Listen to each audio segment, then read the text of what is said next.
Yeah, there we go. Hello, everybody. Welcome. Hi. Yeah. How's it going? Yeah. Welcome back to Broken Crown. This week we will be. Last week we had a ton of stuff because of the midterm elections, obviously. Trump is running in 2024. Woo! Yeah. Okay. Who? Wow. Who's surprised? Are you shocked, guys? Are you flabbergasted? I just wanted to do that. I've All been right. wanting to do that all damn day. I didn't do it in the Really? video today. Yes, But I mean, it's like, duh, of course. Yeah, I know, but now the media is gonna freak out. That's the main thing I was looking forward to. I knew he was They were gonna gonna- run, but I'm waiting for the freak out because now they're like, oh my god, the sky's falling. Orange Man is gonna be Hitler again. He wasn't Hitler the first time you tried. Just shut up. And now we get to see freak out for every day for the next 2 years. Well, I don't really like that either, though, because then it It's makes good fun, stupid women do things like vote for Democrats who think that they have the right to Women their are children. stupid But I guess and will do that regardless. I mean, true. Repeal 19. Hello. We're off to a good start. Did you see, by the way, that was pitched as an idea? What, repealing 19? Yes, by because whom? Some conservatives, because they just looked at it and went like, oh my god, like this is killing us. They A, literally in the electoral sense, and B, women are stupid and they don't know how to vote with sense because they don't have any. In the electoral sense, and you use the word literally wrong, literally in the killing us as in killing children sense, but yeah, that's a little different. But, only a little. Yeah. Like women, I don't know what it is. They're killing a future by doing insanely dumb shit. It just made it consistently evident that women can't. I mean, they can, but large swaths of women vote completely based on emotions and feelings, and low information voters, and pretty much everyone, by the way, is a low information voter. That's why this is not a democracy channel, but. No. But speaking of this, we wish to be governed by a king because democracy is gay and cringe. And speaking of which, because this is allegedly a monarchy channel, and pretty much is. I mean, we talk about just general politics. Yes, we are monarchists. Yes, we have a debate that we're going to be watching tonight because, the political news, the big announcement was Trump's running. Yeah. Who's shocked? Wow. Yeah. A very special announcement, TM. Yeah. And then other than that, it was the FTX scandal, which I didn't even hear about until I watched the Lotus Eater video. Well, you told me about it, then I watched Lotus Eater's video on it. I don't know if you want to watch that video or if you want to even cover the FTX scandal, or I didn't bring anything up for it because this debate is 2 hours long and I want to watch it because you seem to think that it's hilarious. So yes, it is. By the way, not to scare away the audience or anything, but this is extremely historically heavy and very autistic. So also you get to see a fat Jewish madman get his ass handed to him by a significantly smarter Jewish madman. Right, there you go. Funny. Yeah, it's a Jew fight. Yes, it's essentially the battle of the Jews, and the monarchical Jew is significantly smarter than the fat, democratically simping Jew. Okay, I have a couple of things to say about both Curtis Yarvin and Ben Burgis. We are biased here towards Curtis Yarvin. Towards facts. Who has facts, but you and I are both biased. We both like him a lot. I first read my first exposure to any kind of monarchical text or that could have been seen as supportive of monarchy from a modern author was Hoppe, who I read probably about 6 years ago. But around that same time, I was also exposed to what's his Unqualified Reservations? That's the name of his his blog. Right? Yeah. So and Moldbug, which is of course the name he wrote under the pseudonym. If you're not familiar, has made a lot of arguments in favor of basically of putting the best chess player in charge of a system of government and against democracy. I had read a whole bunch of it. And I think I mentioned this last week, but I went and finished Jason Brennan's book Against Democracy. I think we're going to have to do a book review on that book. I had read a good deal of it, but I read the whole thing like in 1.5 sittings on planes over the last couple of weeks. That book I must recommend. I mean, of course, Yes, you told me there's one chapter in specific there you want me to read. Yes, I like. It's the one that's got a whole lot of highlighting in it. At some point, I'll have to show you all you guys like the way that I read stuff, which is that there's more text highlighted than there isn't, basically. I don't just highlight text. I take notes because when you're in grad school, you're encouraged to do that, and it's kind of necessary. It helps with the memorization process if you actually take notes while you're reading on the page, and then they're written for me, so they're written 1 in shorthand and 2 for me to understand and nobody else. So sometimes it's just like a meme or like something I thought was funny. Yeah. And but also, I destroy books when I get them, and that's how I like it. I want to have all my notes scribbled all over them. By the way, just to say this, my bias towards Curtis Yarvin is not necessarily motivated on the ideas that he puts forward, which I agree with anyway. But it is also because in this debate, man, the man is chill as fuck. He always is. He is so calm, like borderline dead at some point. And he's always like that. Yes. Everything I've ever seen him in. Yeah. Whereas Ben is a fucking cunt. So the thing about Ben Burgis, that's my background on Curtis Yarvin, is what I just said, is that I thought I had never heard ideas like the things that he was espousing on unqualified reservations when I first started reading that, also about 5 years ago. I mean, at that point, I still, and up until quite recently, still did call myself a libertarian. I've added the monarchist prefix to that in the interim, but it's because of people like Curtis. Ben Burgis, on the other hand, I first was exposed to him because Shuan was highly recommending his book, Give Them an Argument. And look, I love Shu. I really do. June is a very lovely person. But Give Them an Argument is perhaps the stupidest book I have ever had the misfortune of having read. It is absolutely, it's just ad hominem, because of course it is. The premise of the book is to help the left win debates. Right? He's not very good at that. Which we're going to see. I just want to say that the book that has brought him to some fame and accolade amongst the left is this book, Give Them an Argument. And I think the subtitle is something like a guide to helping lefties win debates, right? So we're going to watch a debate with the man who wrote a book on how to teach the left how to debate, and we're going to see how it works out with him versus King Autismo himself, my boy Curtis Yarvin, who I'd love to have on tonight. So I say that as a fellow autist, I call him an autist with all the love in the world. But I would like to speak to him. I have a lot of questions, but I feel like the best I would just like to get is I would just like to be able to say, like, I once spoke to this dude that has greatly influenced my thinking. That would just make me happy. Yeah, we talked about this his writing is very interesting, and it's very funny. Yes, it's very whimsical. Whimsical. Yes, I like to say with the H because I know.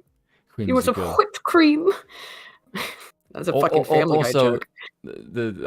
I have it on YouTube, and just this particular moment, there is one moment in this debate. We're probably not going to get it because it's 2 hours long, but there's one moment in this debate where Curtis becomes a masterclass of trolling just with one look. Well, let's get to it. We'll put it on a slightly higher than normal speed. You got the thing up. We'll start at 1.5. Curtis does speak somewhat slowly. We'll see if 1.5 is too fast. We'll turn it down a little bit. Ben speaks quite quickly. Ben, does he? Yeah, well, he speaks more than Curtis does. He just talks shite. Yeah, also, there are moments where you just like, geez, you are an idiot. Well, yeah, again with Moldbug is he's a bit of an autist, and again, I mean that in the most complimentary way possible. His brain moves fast in his mouth. Significantly. Right. So, without further ado of us talking it up, and I have not seen this, Spoon has seen it. So this is going to be, he keeps talking up to me. So now I'm going to, if there's an expectancy violation here and it's not as amazing as you have hyped it up to me, then I'm going to be very disappointed. Would I ever lie to you, young lady? Psychologically, you want to give me an expectancy violation on this. It better live up to how you've sold it. Okay, do you know how I know this will impress you? Right? Yeah. Because if I get annoyed by it, I know so will you. Yeah, obviously. There we go. Right. Okay. She's basically a female version of me. Wow. Oh, I don't know how to feel about that description, but let's... I mean, it's not totally incorrect. Because I don't hate myself not that much. Oh, let's go for it then. All right, let us begin the torment. Oh, you're my bestie too, you F slur. You'll see the content there. Now, here is my interview and a debate with Ben Burgis and Curtis Yarvin. Here we are. This is the long-awaited moment. Frazier versus Ali. We have Curtis Yarvin and Ben Burgis here to debate or have a discussion more like about a toddler with versus some disagreements. Tyson. How about that? as a way of putting it, over this thing called democracy, which we've already been talking about. I talked to Ben first for an hour about his feelings, and really, we're talking about feelings today. His feelings about democracy. Yeah, I don't think democracy. The funny thing is, neither one of them Yarvin's talking about feelings at all. By the way, but I'd like pretty to sure hear he's more talking about facts. But first, we're which gonna is just let like I haven't Ben read. respond to what Curtis said, because Sorry, one sec. I haven't read Give Them an Argument in probably about maybe 9 months. I read it in one sitting because it's look, in my opinion, I think it's written at like about a 4th grade level. Which? Ben Burgis's Give Them an Argument. Oh God, yes, it is childishly It is stupid. written at a grade school level. I read it in one sitting. It's also quite short. And again, I don't say this to disparage Shu or other people who have recommended the book. By the way, if you guys have never seen the cover of it, it's oh shoot, who's the philosopher that he's got on the cover? Who's just like shushing Ben Shapiro? That's a cartoon of it. Oh, it's very dumb, but he is. I've never heard Ben Burgis talk before. Again, I've read his book. Not impressed. Yeah, I think, and I want to see if I'm correct. Now, I've read his book. It's been 9 months, and all it left me thinking was, wow, this guy can do nothing but ad hom. This is a very, very silly book. Yeah, that sounds about right. I think he is probably a classic midwit, because he is one of these people who thinks he's extremely intelligent and talks up his own intelligence constantly. That's how he talks in his own book, about how intelligent he is, how smart he is, and how stupid the right is. What the word you just used to describe him was literally used by someone in the comment section. Oh wow, really? Yes. Because that's how he comes off in his writing. Yes. So I'm curious. And he talks the way he writes. Okay, interesting. Because I do think Moldbug is rather ingenious, but when in his writing, he just talks like a normal person. He makes jokes. It's very affable, I guess. Yeah. It's not the easiest thing to read. He's trying to make it as easy as possible, though. Yes, but he still has autism in his writing, which I don't mind. I understand the struggle is real. Yeah. Trying to translate the autism inside your own brain into something that's accessible by other people. He does write. He tries. But he does write in a sense it's really funny. Yes, but he does write under the assumption that you know a bit more than the average person. Let's put it that way. Right. Whereas, again, I think, and I could be wrong, but the impression that I got of Ben Burgis from reading his book is that he is a classic midwit. Yes, so he is. Let's see if I'm proven wrong. This was the last to go, and Ben was listening, and I the whole time I had you in my mind. I was wondering what was happening in your mind, and you told me you have a lot to say about it. So let's hear it. What did you hear, and what would you like to say in response to it? Sure. So my feeling is that I've never heard somebody try so hard this guy's to Ben Burgis. interpret somebody who fundamentally disagrees with the guy with the long hair is somehow Yarvin. agree with them, as I heard you did with Curtis. That you might both dislike democracy, but for opposite reasons. Right? You dislike it for anarchist reasons. You think you don't like too much authority over you. Curtis thinks that the government doesn't have enough authority to get stuff done. Not quite true. The part I found particularly fascinating about that was that the tour through American history, where all of the people that you seem to regard as the supervillains of American history said we don't like democracy because democracy leads to chaos and it doesn't let us control people as much as we want, and it doesn't let us get stuff done. It's a complete. I mean, goddamn patience on Yarvin. Like, this is why I can't do debates, because already I'd be like, you are vastly misrepresenting his arguments. Also, I would that is absolutely untrue. Democracy really allows for the controlling of people because you do it under the guise of you have a choice. Like, right? No, you don't. It lulls people into a false sense of freedom, a false sense of liberty, which is in my opinion, far more insidious than when we understand, because the pieces are on the playing field very openly and without obfuscation. So democracy is like you get to pick who runs your government after the rich, prop up the people who you get to vote for. Sandwich. Right, and you don't really have a choice. Your capacity to make any choice on your vote's individual power is money controls the apparatus, whereas Trump has his own money, and therefore that makes him dangerous because he's not controllable because he has his own money. And that makes people feel, again, it's about feelings. It makes people feel good. Oh, I feel like I get a choice.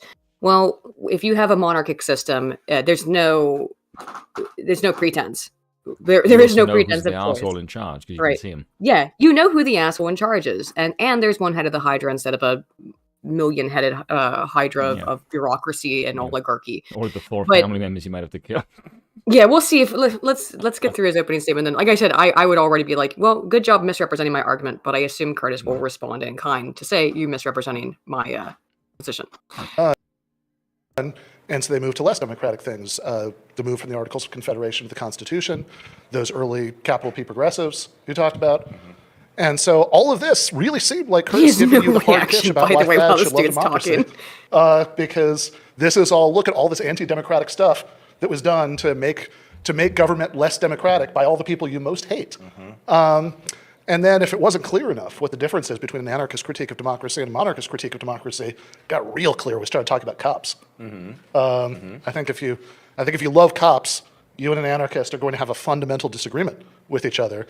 And one thing I would point out is if you think about cops, and you think about the way we interact with cops and how those interactions can be bad, that I think that, fundamentally bespeaks this power imbalance that that there's a much more limited range of what you can get away with when you're interacting with a cop. There is what then a cop can get away with when they're interacting with you. And what would help with that a little bit is if you had not just like symbolic oversight boards that can't really do anything, that are toothless, but ones that were really empowered to fire people, to discipline cops in serious ways that most civilian oversight boards are. In other words, more democracy. Whoa. No, no. More democracy in this case would mean more bureaucracy. Yes, I stopped there because I knew that would trigger you because that makes no fucking sense. Yeah, I know this is gonna be triggering. So also, I've been since I've been on the planes, I've been addicted to playing Candy Crush. Please judge me. So I'm sitting here playing Candy Crush on my phone while I'm listening to this, and I just to turn off the part of my brain that I know is gonna get triggered, so I can do some match 3 to calm down my own autism. Yeah, excuse me. What? The solution to corrupt cops is more democracy? In what way? Are you going to vote for who gets to be a cop? Yeah, also that doesn't make them more accountable or give them teeth. No. Why would that make them more accountable exactly? I'd need you can't just say something like that. You'd need to give me some explanation as to why that would make cops more accountable if we voted for them. Why would that happen? Oh, then so what? Then they get fired, they leave. Where's the accountability in the system? There is no ultimate accountability to look corruption. I am and always have been a libertarian. I can't stand corrupt cops. I don't like the police. Yeah. In theory, unfortunately, we do need policing systems to exist in a Democracy is just functional people society. choosing. I don't know how this one makes people more accountable or gives Because the it- operation teeth. That makes no sense. Because it makes him feel better, and that it makes people feel like they're doing something. That's all it is. You give me an argument, Ben. That's the name of your book. Come on, that's not an argument. Yeah, Hassel Hopper put it perfectly. A vote for who gets to be the corrupt person. Yeah, that's basically it. Right. That's it. That's it. Voting for who gets to be corrupt. Not an argument. Well, let's hear Curtis's response. So I think that Curtis was actually convincing me to like compliance. By the way, Curtis's face, this is the whole debate. Yeah. Is that face of just like, Jesus, I'm dealing with a Neanderthal here. Well, you said that before we started, I think, that Curtis said this was like the dumbest debate he's ever been involved in. Yeah. Correct? Or something to that effect? Pretty much, yeah. He said this is the worst debate that he's ever done. And it's funny because Ben says he doesn't explain why. It's like the fact that you need an explanation for why tells me everything I need to know about your personality. Or lack thereof. Again, having read his book, I genuinely think Ben is not a very intelligent person. No, I think he is absolutely convinced he's the smartest person who's ever lived. Yeah. But again, midwitism. Yep. So. To abide by the authorities, whether they're democratic or not, because I just wanted to say this. My greatest heroes are American slaves. Why? Because we have lots of evidence of this, and it's in my book and elsewhere, that when they're working in the field, they'd be working in lines, right? And there would be a driver, no reaction whatsoever. I love it. Overseeing them on a horse usually and looking down on them, and he'd ride his horse up and down the row looking to see if they were working. And you ever seen that 70s show when all of them get high and Hyde is staring at the Twinkie? I've never seen that 70s show. If you guys know the 70s show and you know the episode I'm referring to, that's Curtis's face right now. No, all the girls in middle school were obsessed with what's his name? Kelso? Oh no, who was the handsome guy on that show? Kelso. I'm thinking of the Ashton actor's Kutcher. name. Ashton Kutcher, yeah, and I was just like, I was not into it. He's really good in the show, though. Of course, and Frederick Douglass actually reported on this. As soon as the slave driver passed a slave and had his back to the slave would drop his head and stop working. And this was reported on by many people. This is a phenomenon, right? And there's a lot of examples of slaves doing the kind of thing that we have called tacit resistance, or I've called it tacit resistance, right? Just doing just enough to not get punished, just enough to not get whipped. And to me, that seems like the healthiest, maybe, way to live, at least from my point of view, according to my values. And sounds to me like you and I might agree on this, and therefore I'm not such an anarchist.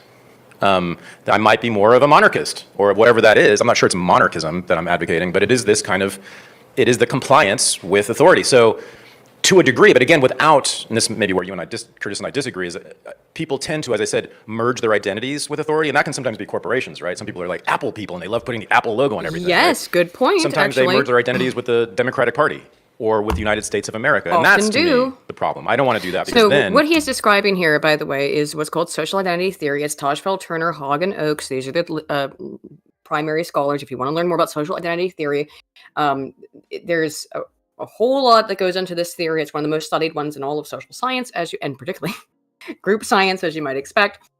But there's something called optimal group distinction, which is wanting to be yourself, but also you need to fall in line with these certain things that are considered monikers of what makes oneself part of the group. And being part of the group is almost always used via identifiers. So people will say, I identify as a Democrat, I identify as a Republican. This is part of our inherent all of our inherent psychology, because we have groups that we're a part of. We can't be total loners. Humans are social species. So this stuff will inherently happen. And because people pick groups, a part of picking a group that we are a part of means in opposition to some other group that we are not part of. This inherently, without fail, leads towards polarization and partisanship in the case of politics. Partisanship leads to animus, hatred, and violence without fail. When you don't have a democratic system, which almost always, now I know people will always say, well, in X country or Y country, where you have a democratic system and we've got 50 parties. Yeah, okay, cool. But who wins? It's one of two parties usually, isn't it? Maybe sometimes a green party, but it's one versus the other. That increases partisanship, it increases intergroup animus, and creates a perpetual cycle where people hate each other and assholes get into power who have no real interest in fixing any problems, but are interested in maintaining their own power. And their own power is maintained through democracy. Which does what? Increase the animus and the intergroup hatred and polarization and partisanship. So there's my little rant. There you go. Social identity, Tajfel, Turner, Hogg, and Oakes. There you go. That's not one citation. It's a whole field. Lost all autonomy. But maybe you're counseling, Curtis, that's maybe best, is that we should give up on this idea of personal autonomy. And so therefore, what Ben is saying about anarchists not being okay with this maybe doesn't make sense. Oh, wow. There's a lot to talk about here. I'm wondering if I should keep using my Ronald Reagan voice. I think I'll. It's sort of. I think it's reflective. Your perspective is reflective of how much leftism is sort of kind of buried in the heart of libertarianism in some ways, because what we see, if you can kind of step outside of the 19th and 20th century perspective and interpret modern populations from a fundamentally pre-modern sense, you will see that they're obsessed with autonomy, and they're obsessed with essentially atomization, and autonomy and atomization really go together and are the same kind of process. And so your sense, for example, when you're dealing with like a police officer of inherently wanting to resist that authority, that would be seen by more traditional societies as a very pathological kind of bias or way to approach that situation. And I would sort of advise two things. One is that I think sort of historically it looks bad. Secondly, it's like, was it a Dave Chappelle or a Chris Rock skit, like how not to get your ass beat by the police? Chris Rock, yeah. I think that watching that skit should be mandatory for everyone, and will stop you from having bad encounters with the police. And I don't believe in having bad encounters with the police. On the other hand, when you look at, there's a sort of use of the word democracy to mean stuff that I like, which I think is very Yep. insidious and Orwellian. I and agree 100%. Very wrong. I'm a So, little for biased. example, to use Just an a little. opposing use of the word democracy, there was a blog that I really loved called Second City Cop, which was a Chicago cop blog. It was amazing. It was the true voice of people who actually work in the police. It was run by cops. All the commenters were cops. They were very literate and funny cops. Unfortunately, this blog had been, the target of the sort of progressive media machine in Chicago for quite some time, and they came too close to the guy running it, and he shut it down. And, so is that Wow. democracy in action? Well, it's certainly the action of the same people who would be running these oversight boards. And so in practice, what you're seeing, for example, with this is that when you see what you'll look at when you look at a place like Chicago is you'll see massive violations of human rights going on constantly, because these are violations of the basic governmental responsibility to maintain a monopoly of violence. And what the maintaining the monopoly of violence means is that you are responsible for all violence that happens. Even if that is interpersonal violence that does not involve a cop, that violence is the responsibility of the state. And there's the concept of anarcho-tyranny, Ben? It's the sort of you have this idea that's kind of, if you're kind of thinking of things in terms of autonomy, you get sort of very confused, because I'm like against the state or like for the state? Should there be like more government or less government? This concept of anarcho-tyranny, which is a Sam Francis concept, I believe, tells us is that these things actually go quite together. And so the principle of your life is not safe on the street really comes along with the principle of your life is enmeshed in sort of pointless paperwork. Or your life is not safe on the street comes with the principle of, for example, the real impact of these kinds of oversight processes is depolicing. Because what you see is that basically you reach a certain point where and I believe this is a problem in Chicago now, actually, although I can't really follow it because the only media I trusted got shut down. But once you reach a certain point where any kind of interaction that may result in some kind of criminal apprehension generates a pile of paperwork, cops just don't do that anymore. They just sit and eat donuts. Yep. And so they sit and eat donuts and basically condone just this insane level of violence that goes on. I was reading. Does that actually happen? Yeah, for real. Is that basically, well, it's not just in police work, it's in all kinds of government work. When the bureaucracy, my dad worked for the Social Security Administration for 40 years, right? So I can give you some anecdotes. What? Oh, Chicago, yeah. How have I never heard that? I've never heard that one. I've heard Chirac. Yeah, I've heard that as well. But Chicago, that's really good. Really good. But it happens all the time in all kinds of government and private businesses, but particularly within government. Totally stealing that, by the way. Anything that requires you to do more paperwork, and by the way, everything with government requires you to do paperwork. Yeah. If government employees can avoid paperwork, they want to. And policing is a shit ton of paperwork, and particularly now with the fuck the police kind of, Black Lives Matter, which have become synonymous with one another, those two kind of movements or belief systems, whatever you want to call them, is that police don't want to do anything. Because if they do anything, they're going to have to go to court. They're going to have to defend themselves in court. And by the way, I want accountability for police officers, because oftentimes they are not accountable. But then what do they do instead? They don't do anything because they are afraid of getting in trouble for when they do police correctly. So there's really no. I can see why there's. We could argue about Chauvin. I don't think he actually did anything. I think he made some mistakes in that, but I think that he probably was. He was going off of the most recent. Oh, yeah, he was going off the most recent training they had been given. No, not the most recent. It was training from like 6 months prior, and I think he had been given the updated training, but he had been trained to do that neck hold previously by the police force. So, if I'm recalling correctly on the Chauvin issue, I do also. It is sometimes difficult to follow Curtis because he does. He is so smart that he moves around from things constantly. Yes, he's making a lot of points very quickly that are valuable points. But I think that he is correct ultimately, and that the problem with this policing stuff is bureaucracy. It's so bureaucratic now that things don't get done. Now, there is a necessity to some degree to have a certain level of bureaucracy. Maybe bureaucracy is the wrong term, but oversight, so that police officers can't just go fucking kill people in the street and get away with it. Obviously, because that's repugnant. I do remember disgusting, but... the Chauvin thing that they only showed the ending and didn't show the beginning for fucking ages. And then when they didn't show the beginning. They showed where he was like saying, "I can't breathe" before even getting out of the car. He was in the car, said he can't breathe. Yeah, so when he was in the car, he was high as a cop. Yes, because he speedballed. Now they've argued it. Well, he could have survived, which is pretty much their argument. It's like, well, he could have survived that amount of fentanyl. It was that was their horror. It was like, well, he could have. I know it was like 5, but he could have. If nothing else had happened, he might have survived that. So that means it wasn't a lethal amount of fentanyl. Real quick, Hasselhopper for 5 says, "My greatest heroes are slaves." Yeah, I did. I caught that too. I glocked that Ben said that as well. Is right next to Kevin O'Leary's 3.5 billion in poverty is a great thing that inspires everybody to look up to the 1%. I remember that. Kevin O'Leary thing of, oh, how great it is that we've got so many people in poverty, right?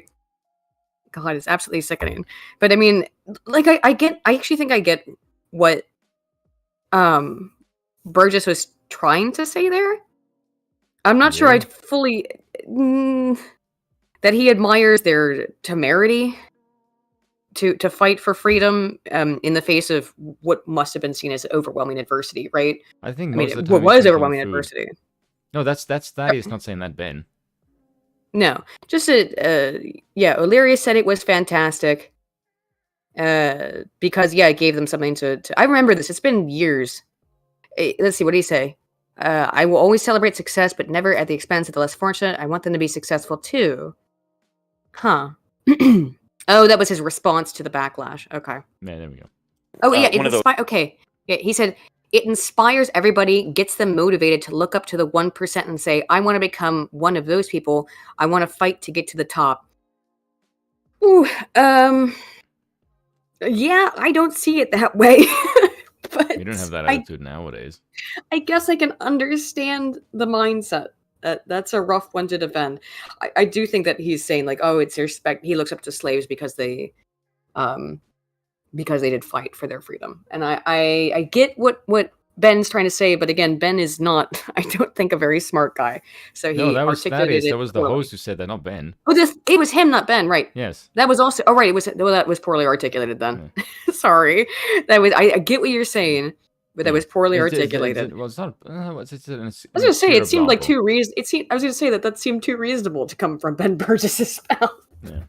So the ways I like to explore the past is by reading travelogues of like European travelers. Yeah. And there's a great one called Outre-mer by Paul, I'm forgetting the last name. And he travels to Chicago in the 1890s. And he's really disturbed basically as a modern Victorian European coming to America because he's heard that sometimes there are robberies within the city limits of Chicago. Even in the daytime. This is something that is unheard of in like a major Victorian city. These places were as safe as Tokyo is now. And so, we see this massive, decline in standards of public order and massive like flight of people from violence. And, to say that, the somehow the problem there is excessive policing is like completely cockeyed to me. Okay. If you think having too much police in Chicago is the reason why there's too much crime, if you honestly think that, I think you're insane. Here's the thing. We now have data on this, right? After the Summer of Love and the George Floyd riots, what happened? Police forces were massively reduced. What was the end result? What's happening right now in the United States? Crime has skyrocketed. Yeah. Crime has skyrocketed over the last 2 years. I mean, it's excessive. I don't have the data, but I'll find it here in a minute. Yeah, it's pretty high. Like everything has increased across the board. It has been. U.S. crime rate. Robberies especially has gone like fucking miles high. Yeah. Well, I know it's gone up, but you looking for the is America seeing a surge in violence from the BBC? Published in October. I mean, yes, it is, but I want to see the exact data. Well, according to an incomplete data set, at least by the FBI, it fell 1% in 2021 compared to the previous year. However, the number of murders increased by more than 4%. I feel it's way more than that. It seemed that I've seen some figures that show that it dropped a little bit during COVID, but since here we go. U.S. murders per 100,000 people, it went up significantly, 6.9%. Yeah, that sounds about right. Murders in Chicago, it did go down in 2022, but I think it's gone. Less it's people going to up murder. again. That's why. Maybe it's just there's less people to murder. People have less things, but that doesn't also increase crime when people are want for things, right? I mean, if it's gang violence or gang related, and a bunch of people start killing each other, you will eventually start solving the problem itself, or at least in low numbers when people start killing each other in gangs. That's fucked up, but you know. Yeah. Every time I hear that, I hear this one GTA guy on the radio in San Andreas say, if they want to kill each other, great, let him. It means your taxes go down. Well, exactly. Which is such a fucked up thing to say. No, well, it is, but it's GTA, so of course it is. Yeah. It's funny as hell, though. It is funny. By the way, listen to this because he's going to say something incredibly stupid now. Well, all right, let's go. I think that the statistics certainly on police violence do tell a very different story. Come again? Please explain that. I think that certainly the global comparative statistics on police violence tell a very different story than that. And I agree. By the way, I'm all for you using the Reagan voice because that is a reminder that because Ronald Reagan, man, that is somebody who was committed to governing, didn't let Congress push him around and tell him that he couldn't send arms from Iran to fund terrorists in Nicaragua. Mm-hmm. If you were a big fan of a strong executive, I guess that is your guy. Freedom fighters. I mean, wow. Okay. Yeah, I mean, I think he was doing the Reagan voice as a joke, but why don't you talk about Obama then for a minute? If you're like, Ronald Reagan, only conservatives do violence in foreign nations and do nation building. I mean, that's what are we trying to do right now in Ukraine? You did this more under Bush and Obama. And I'm no fan of Bush. Bush and Obama are probably the two most recent criminals in that element or in that aspect of. Yeah, and they're no different, by the way. They're exactly the same. No, and I don't think that they're fundamentally that different in terms of their foreign policy. I actually think they're nearly identical. Yeah. So, but I think cute, that though, Ben.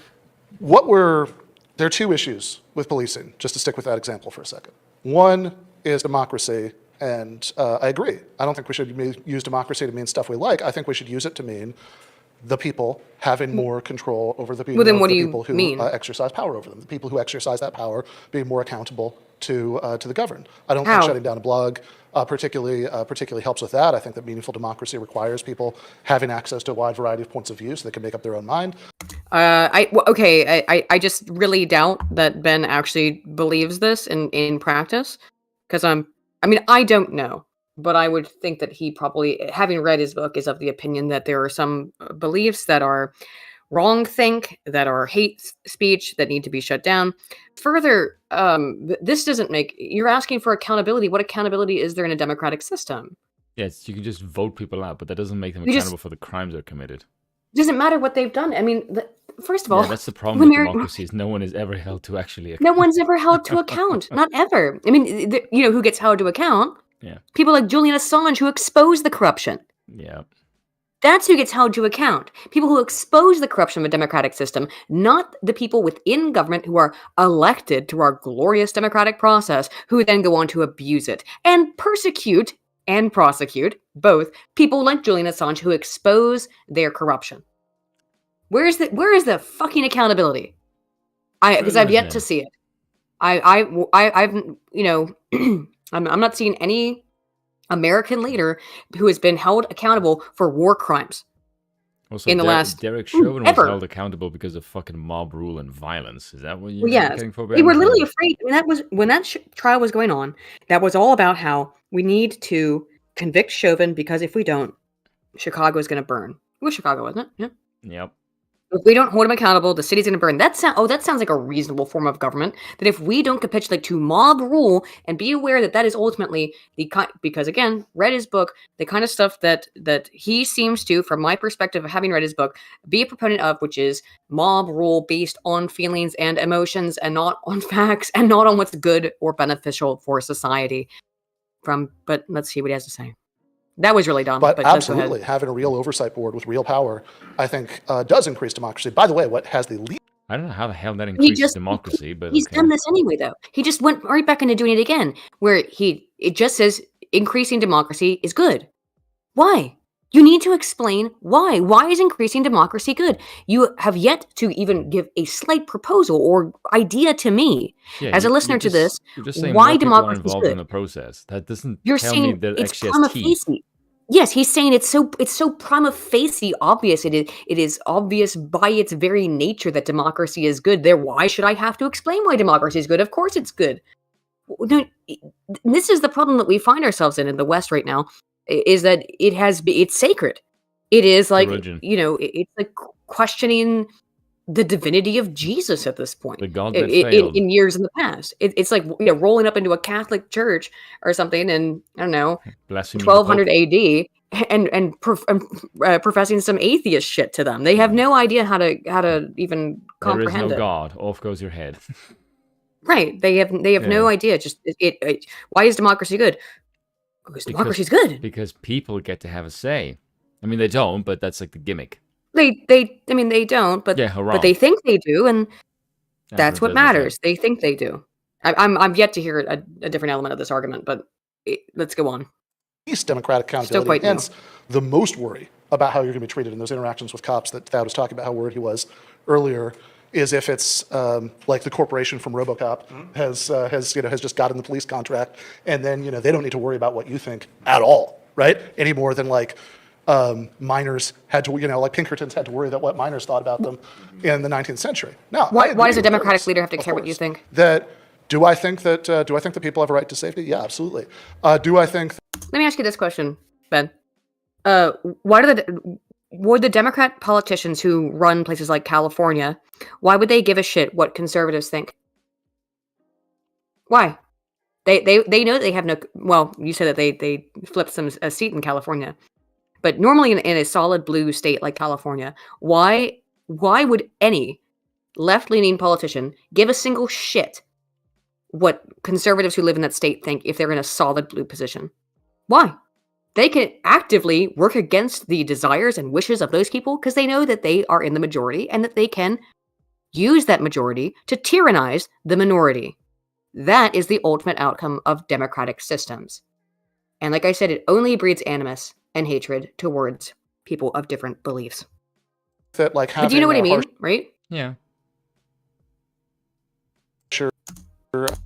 You press a button. A regime of policing is a particularly effective way of enforcing that. I think if you compare different cities in the U.S. With different levels, different criminal justice policies, I'm not convinced of that. But hey, you know where you're really safe on the street? Okay, brace for incredible stupidity. That's okay, a warning for the entire chat. Streets, Norway, Sweden, Finland, places like that, the Nordic which model. have vastly more lenient, more humane, more minimalistic criminal justice systems. You know what else they have, Ben? Hold on, wait. There were multiple Okay. Difference between Chicago and Norway. Yeah, I wonder why. Answer the question. Answer that question. Can you answer that question, Ben? What's the difference between Chicago and Norway? Melanin. Do you think he can answer this question? I don't think he can, but let me see. I think the difference that actually matters, you can tell yourself a just so story about culture or race that doesn't really make any sense, but I think Oh, it doesn't make any sense. Culture doesn't make any sense. Just ignore the racial aspect. Just ignore that. Let's just say that just ignore it. Do you see why I Culture want makes you to no watch difference. this?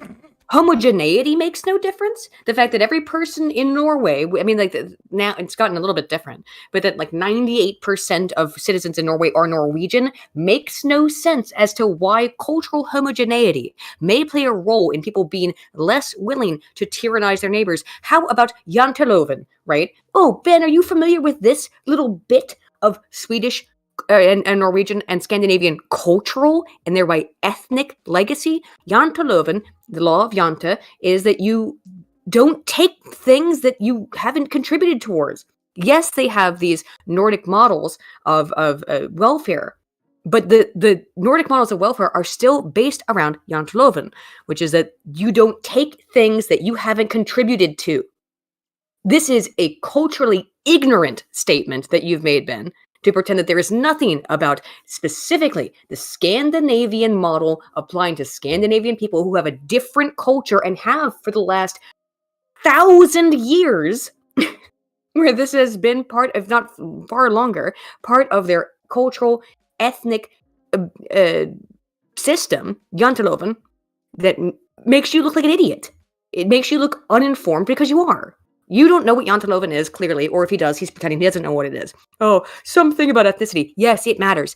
It is part of their culture.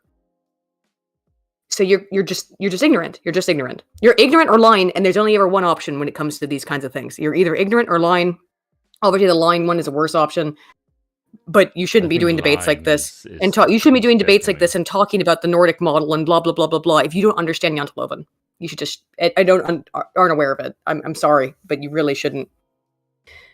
Hasselhopper for 5 says a Democratic leader has to care about getting a majority of the votes. They don't actually have to even help the majority, let alone the minority. Precisely. Yeah.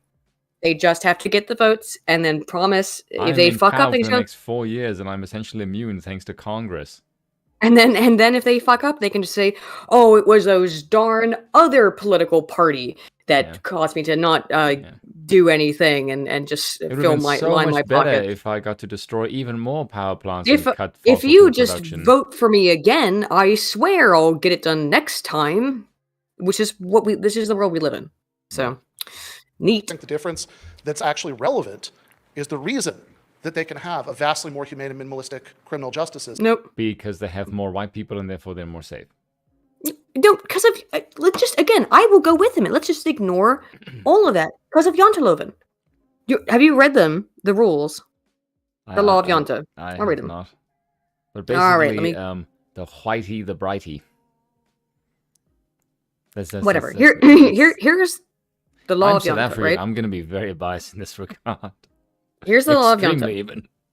You are not to think you're anything special. You are not to think you are as good as us, meaning the group. You are not to think you are smarter than us, again, meaning the group. You are not to convince yourself that you are better than us. You are not to think that you know more than us. You are not to think that you are more important than us. You are not to think that you are good at anything. You are not to laugh at us. You are not to think anyone cares about you. You are not to think you can teach us anything. This is part of the Scandinavian cultural ethnic norm. Okay? You know what that sounds like? Who? That sounds like Elon Musk talking to his old Twitter employees. True. That legit sounds like something he would say to everyone he's fired in the last 2 weeks. Probably, but it's part of don't get a big dick is the TLDR of janteloven, and that's why. But that's why it works. Why the social welfare systems work better and integrate better in Scandinavian societies. Because it's part of their culture. It works at their homogenous culture that values these things, right? That's why it works better there. And cannot work universally across all cultures like a paste that you just put on evenly. It's different in different places. It works in Scandinavian countries for this reason. Yeah, that's like saying no cultures matter. There's no difference between humans, which is an insanely fucking nuts statement to make. Yeah, I'm saying I totally ignore race just because I don't think it necessarily. I do think it can matter, but the cultural homogeneity is what does matter. And him just saying culture doesn't matter. Just ignore culture in Scandinavia, in particular, where they have this cultural history madness, by the way, is insanity and proves again either that he's lying or he is culturally illiterate and politically illiterate. You're gonna have a catchphrase for this stream from now on, which is I don't like Bush. Is this a sexual innuendo joke? Yes. the chat was fucking saying someone clip Aiden saying that. I don't like 5 minutes ago. It was Aiden bisexual 2022. Yeah. Continue. Hold on. System. Anders Breivik is getting out of prison eventually, and while he's still in, it's much nicer than American prisons. And they can also have a much lower rate of street violence. Is that social democracy works? That having a big nothing about Scandinavian culture is involved in any of this. what a reduction to And why say. don't you look at recidivism rates in the United States or in any other country that's not Scandinavia or Japan?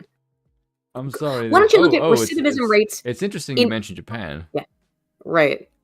Why don't you look at recidivism rates in any country that is not culturally homogenous? Look at them in any country that is not culturally homogenous. And you can't, and don't just go like, well, I don't think that matters. No, you have to show why. Why does it not matter? Not just, I don't think it does. No, that's not an argument. For Mr. Give them an argument. Not an argument. Multi-values does not produce a good Fucking, society. I gotta pull up that picture, that meme of Stefan Molly meme going like, identifying arguments, not an argument. Press the button. Expansive welfare state, regulatory state, tied to strong unions with, much more egalitarian social consequences. I don't see how any of this has anything to do with the crime. Nothing. All of this is to do with the culture of the country. It has nothing to do with the way that the country is run, you fucking pleb. So okay, again, I need the argument here, Ben. What is it about the fact that they have a more lenient view on crime that is... Yeah. I mean, I guess that's he's not really making the argument, but I guess I'll finish it for him. Is that do you know what helps if with you're that? If you're lenient on crime, people will do less of it. Does that make any logical sense to you? No. But you know what helps the crime leniency? Having less crime! Well, yeah, having people that are more dumbass. culturally connected to one another and have Yes. these passed down Hey, laws. do you know the just cops? culturally. The cops in Norway and Sweden are as brutal to their citizens because there's a less propensity people. towards violent crime in general. Yes, and that might be because why. it's their people. Dumbass. It's we. This is social identity. We immediately come back to Joshua Turner Hoganoaks. It's us. There's a shared collective social identity. There was a period in time in America where, despite all of the racial division, before the major split that kind of with the civil rights movement, which was necessary, I do believe, because there was horrible injustice that happened there. The country was more homogenous. You cared about your neighbor. That's basically gone now. People are afraid of their neighbors in the United States. I don't think that's the case in Norway. Why might there be a difference then in how Norwegians treat recidivism and crime and how Americans treat and look at recidivism and crime? Maybe. Like if you had like a village, for example, that had like a sizable population of like a couple of thousand people, and you said to the people there, when was the last time you had a murder in this town? Like, oh god, like 1985. Like, how do you think the cops in that neighborhood is going to be? I imagine quite warm. I live on a tiny island, man. There's not a lot of crime there. Yeah, exactly. Like, there's not. Everyone knows each other. Yes. And everybody knows each other. Now, this is, let me just homey. say this real quick. There's something called an honesty box. Now, I had never heard of these until I moved. I've talked about it before, but I had never heard of these until I moved to Guernsey. I told my dad about it, and he said, oh, yeah, way back in the day, we used to have things. And my mom's here listening, by the way, a little bit. Did you guys have honesty boxes here in Maryland? People would put stuff out that was like for sale, and they would just leave it outside, and you could just go. Actually, we do. You still have. She says they still have some, but they're everywhere in Guernsey. Where it's people will just be like, "Here's like a can. Here's some can. I make candles, or I have eggs for my chicken. Eggs are really common. Like I've got eggs, or I've got some vegetables, and they put them in a box out in front of their house, and it's an honesty box. So like they put whatever they want for the eggs on it. You go and leave the money and take the thing that you want out of the box. That could not work in America anymore, but it still works in Guernsey, a culturally homogenous society, right? We can a have small, that in South Africa. locally based, culturally homogenous society. But only if the population was white. I'm just gonna be real. Like, there's no. I don't know about that. hell. I don't know. I don't think that's true at all. I think that could absolutely work in some place like Japan. Yeah, Or but in a bunch of Asian in South countries. Africa, it would only work if the population was white. But that's because the population is culturally non-homogenous. Let's not even talk about the racial issues in South Africa. It's culturally non-homogenous. Yeah. People have very different cultural views. Yeah, but the cultures And they hate each largely, other. And they go and fucking necklace each other. So I mean, sounds like the Shire. one group necklaces another group, but you know what I mean? Yes, the blacks, the other communists. Yeah. So, but that used to be more common, and there are still places in the world where there that are high trust societies where people will still do stuff like that. I live in one. So, Yeah. I think it has to do with the country, with the region, with the people, and it has to do with culture. It really does have to do with culture. Yes, and homogeneity, and the fact that Ben just started this conversation out by saying, just ignore that part. Ignore that the people know their neighbors and get along with them. That's not real. It's prima facie stupid. It's not even like it's ignorant, it's stupid, and it's blind. It's hopeless absolutely idealism. Blind. Yes, it's hopeless idealism. That's based on nothing, because he provided no example for this contention. By the way, he just said it's stupid. Let's move on.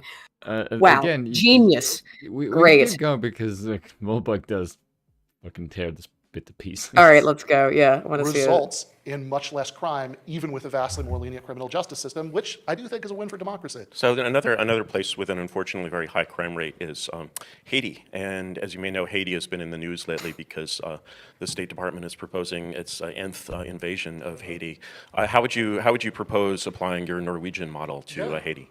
Well, I think that Haiti makes my point, so thank you for that, as much as would be humanly possible to do with any example in the world, because if you wanted to pick the single country in the world that was least like a Nordic social democracy, it would be Haiti, which, frankly, vastly more closely resembles anarcho-capitalism.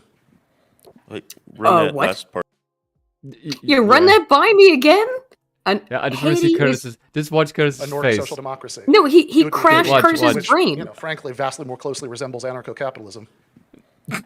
Run that last part. I've never seen that happen to Curtis's face ever. I've never seen. Run that by me. Like what? He's smiling now, but it's literally like it was like, excuse me. He just said Haiti, which is basically Haiti. Is it not like where's the private property in Haiti? He just said Haiti is an anarcho-capitalist society. In what universe? Why? Just because Haiti doesn't fit your model, so then you have to redefine what its government is. Yeah. Oh my god. I never thought. Hey, you know where Ancapistan really is? Haiti. Yeah, that's what I think of when I think of Ancapistan. Yarvin.exe stopped working. and not a kibbutz in Israel. Which is that if you ask me, hey, do you want to see Ancapistan in function? I'd say, a kibbutz in Israel is Ancapistan.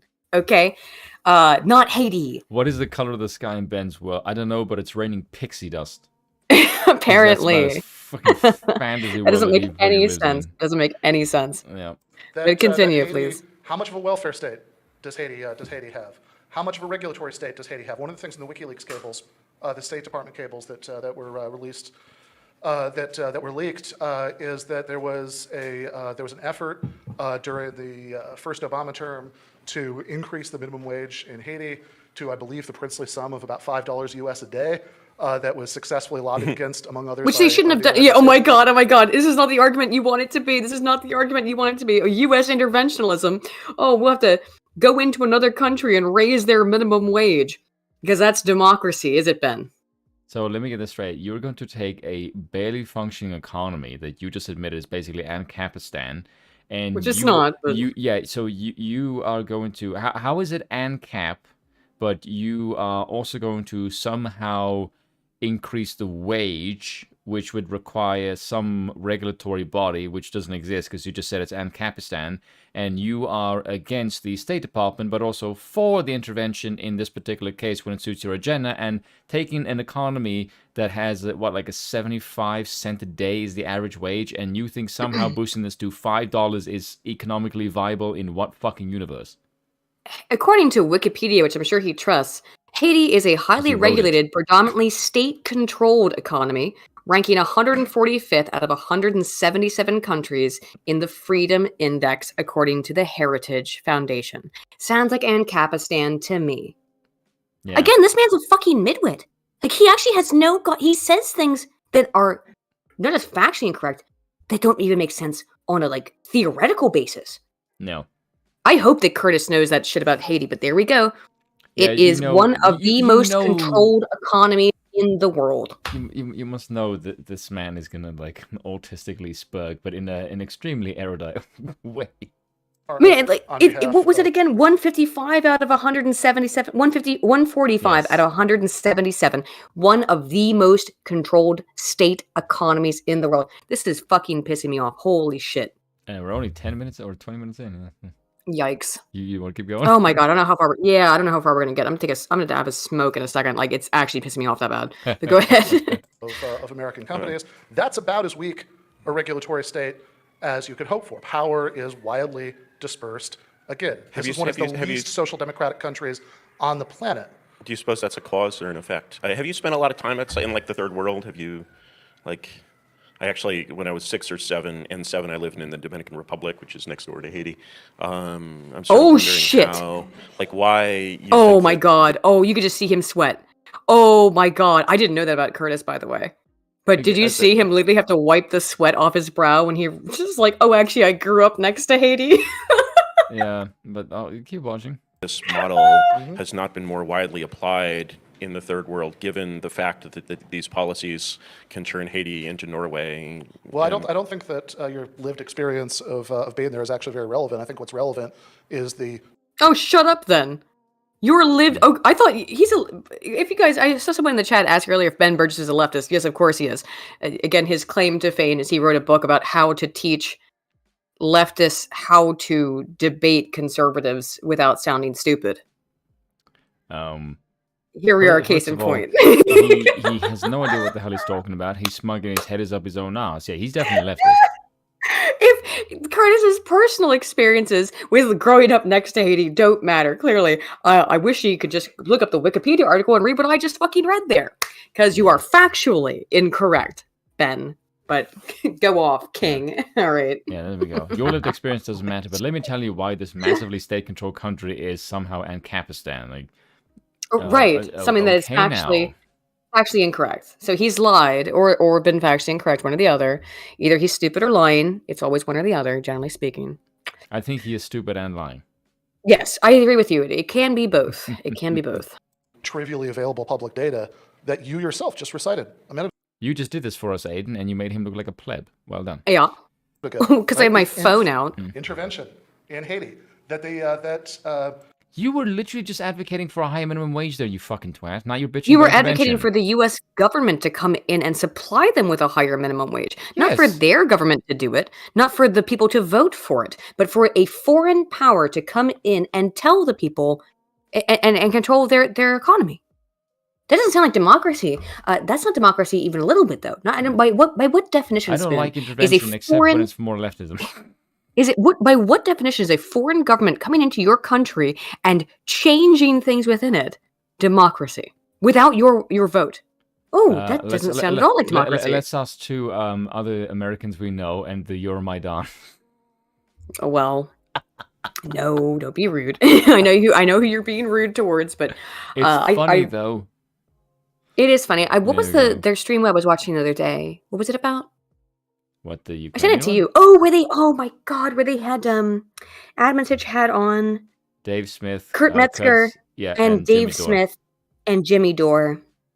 And that was, I think they retitled the stream to show. I think it was originally called like a debate with Jimmy Dore, Kurt Metzger, and Dave Smith.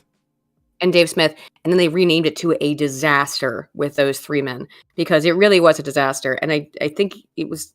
I mean, you have again. I really like Adam and Sitch quite a lot as people, but when you have a progressive, I don't know if Jimmy Dore calls himself a progressive anymore, but a left-leaning, potential progressive kind of guy. Like extreme libertarian near and cap, Dave Smith. Yeah. And I think, and Kurt Metzger is like a center left guy, I think.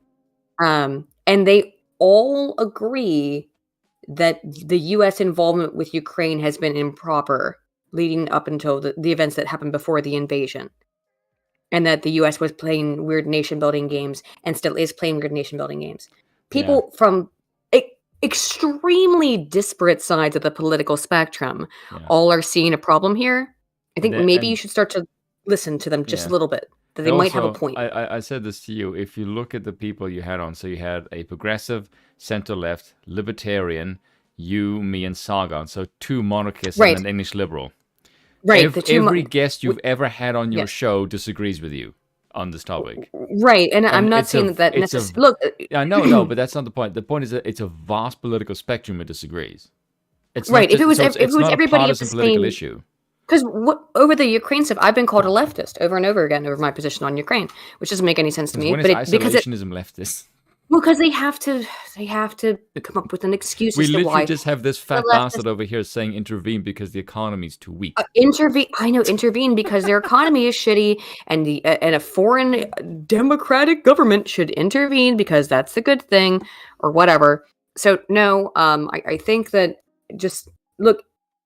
If everybody from every side of the political spectrum is telling you maybe the U.S. has been war hawkish here as we have been in the past, you should listen a little. That's all I'm saying.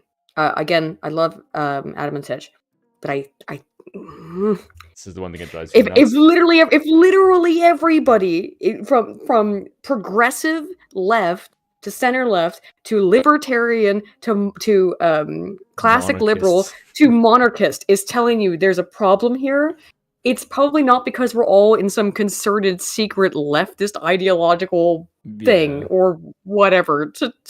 I don't know. That was pretty much. I mean that with the most love possible, but yeah, that is pretty much how I came upon my conclusions as well. Because when it happened, people in my comment section were asking me to give my take on it, and I went, I have no fucking idea. So I had to go and research. And when I did research, I saw Professor Mearsheimer and Henry Kissinger. There was an English Marxist I was listening to. There was George Kennan. There was Noam Chomsky, for heaven's sake. And Moldbug. So I'm like, holy crap, we have like a very borderline communist here, a Marxist, two former American statesmen, another professor of foreign policy, a monarchist, myself, and I'm like, holy shit, this is like a massive gambit of wide political spectrums that would never agree on anything. Chris Hedges as well, who's also a lefty, and they all agree the NATO expansion is a bad thing. That made me go, okay, if there's so many people on such a huge spectrum all agreeing on one thing, I kind of have to ask myself, why is this one thing they all agree on? Is Dave Smith a full-on ANCAP? I knew he was a really, leading libertarian. I didn't know if he identified as a narco-capitalist, but you get my point either way. If everybody from all over the political spectrum is like, hey, this is American foreign imperialism going on, maybe it's foreign imperialism going on. Yeah. Just.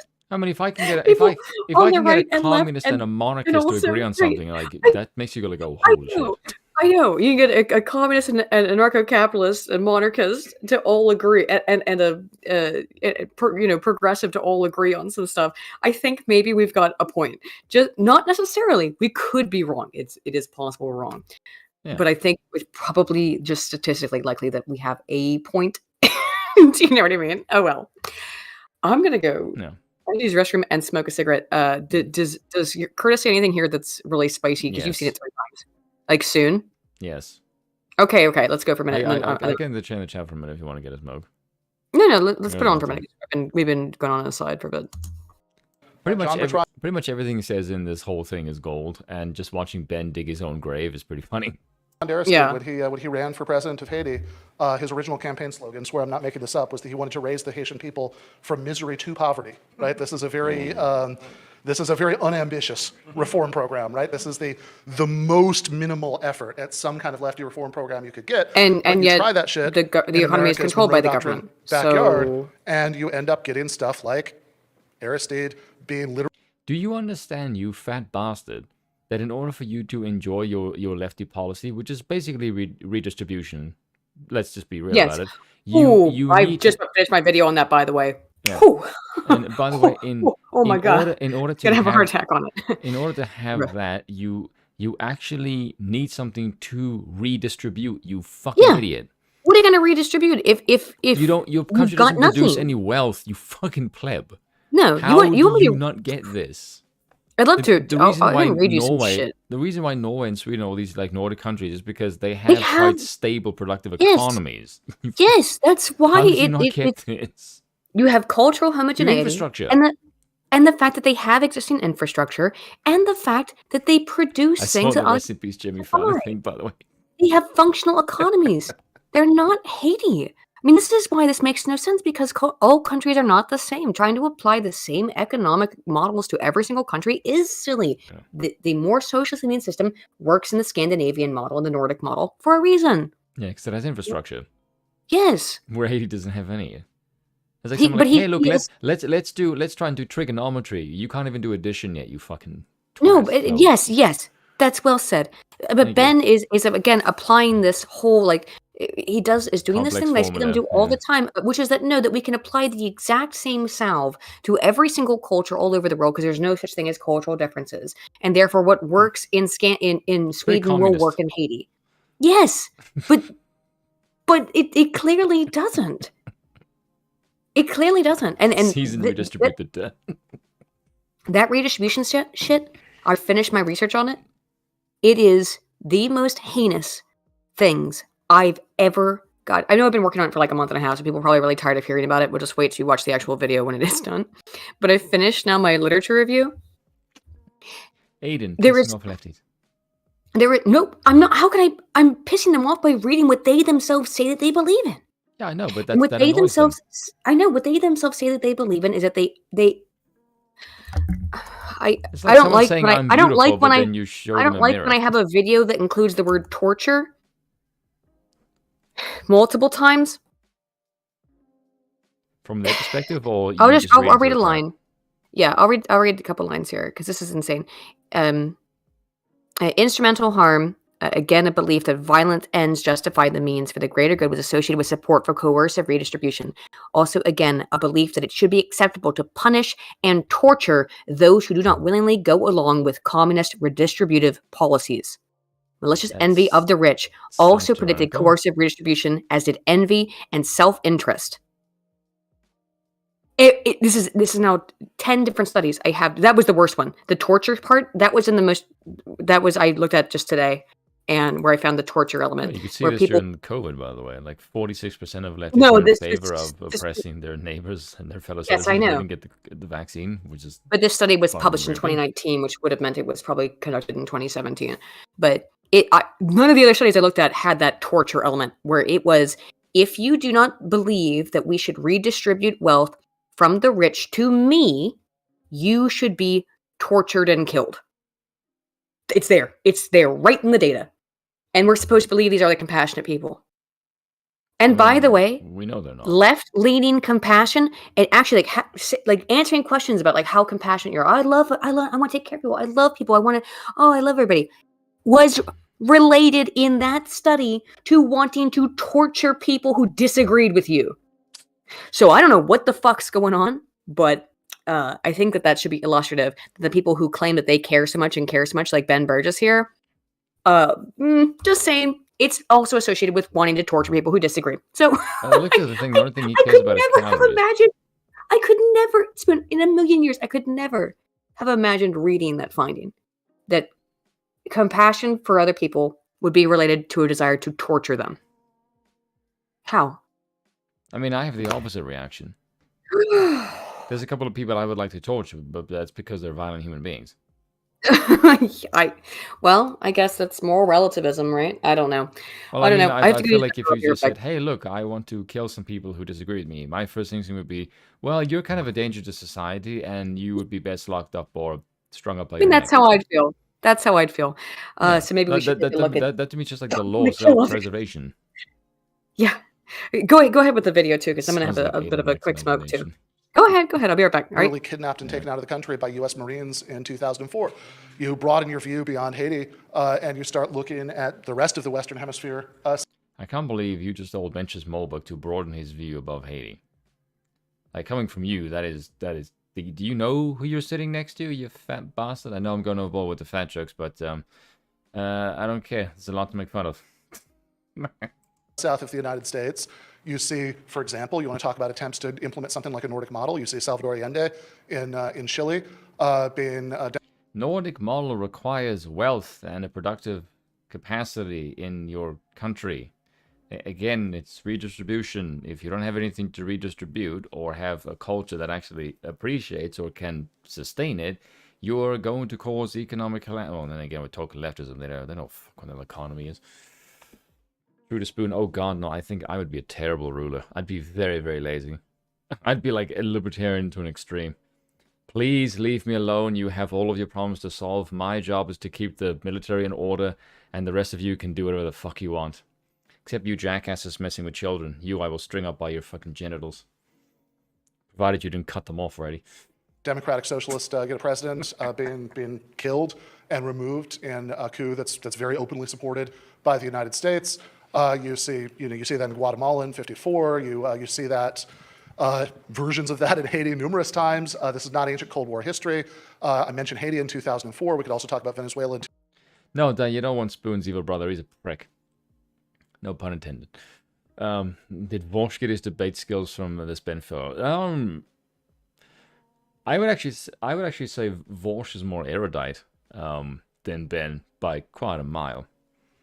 Although they're both fat and have weird hair and beards. Yeah. 2002, unsuccessful attempt. We could also talk about Honduras in 2009. Can we actually? I think so. So it's like I think that there is. So basically, former Spanish-speaking countries that had extraction economies that were not exactly very productive in the more British sense of colonial. Read Why Nations Fail, which I guarantee you this fat bastard never has. A pattern that emerges here, and I understand you don't. Yes, there's Spanish-speaking countries and they're not English. Don't want to see it, but like this is a really clear Well, pattern. the pattern is one that I'm sort of very familiar with from my experiences with that reader. My dad was a Foreign Service officer and worked in the State Department for many years. His first post was the Dominican Republic, which was the site of one of these interventions. I think it's very possible to take that view when you look at a sort of very high and blurry level at these things. When you sort of descend a little bit deeper into, for example, the Nelson Rockefeller era of, he was the coordinator of Inter-American Affairs, which means he was basically the sort of proconsul for Latin America.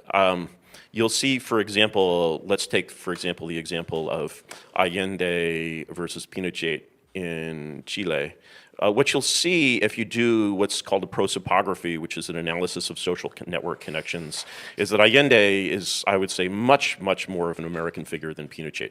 Pinochet is a very Chilean figure. Even in Argentina, he would have been weird. Allende is a globalist. He's a member of basically the global Americanized elite. One time I had, in the early 2000s, before I acquired some of my political direction, I had a boss who was Brazilian. He was actually Brazilian Chinese. And one day he came to me and he's like, what's really strange is that, like, my wife is a documentary filmmaker, and so she's kind of part of this world, and she's like very Americanized, and she hates America. And my brother-in-law runs a video store, and he loves George W. Bush. And how does this come about? And I'm like, it's very simple. The most Americanized people in the world are the most anti-American. That part is extremely true for reasons I can't quite explain. But I have noticed that people that are the most kind of decadent in the capitalistic sense of America also can't stand the country. Which to me is extremely weird.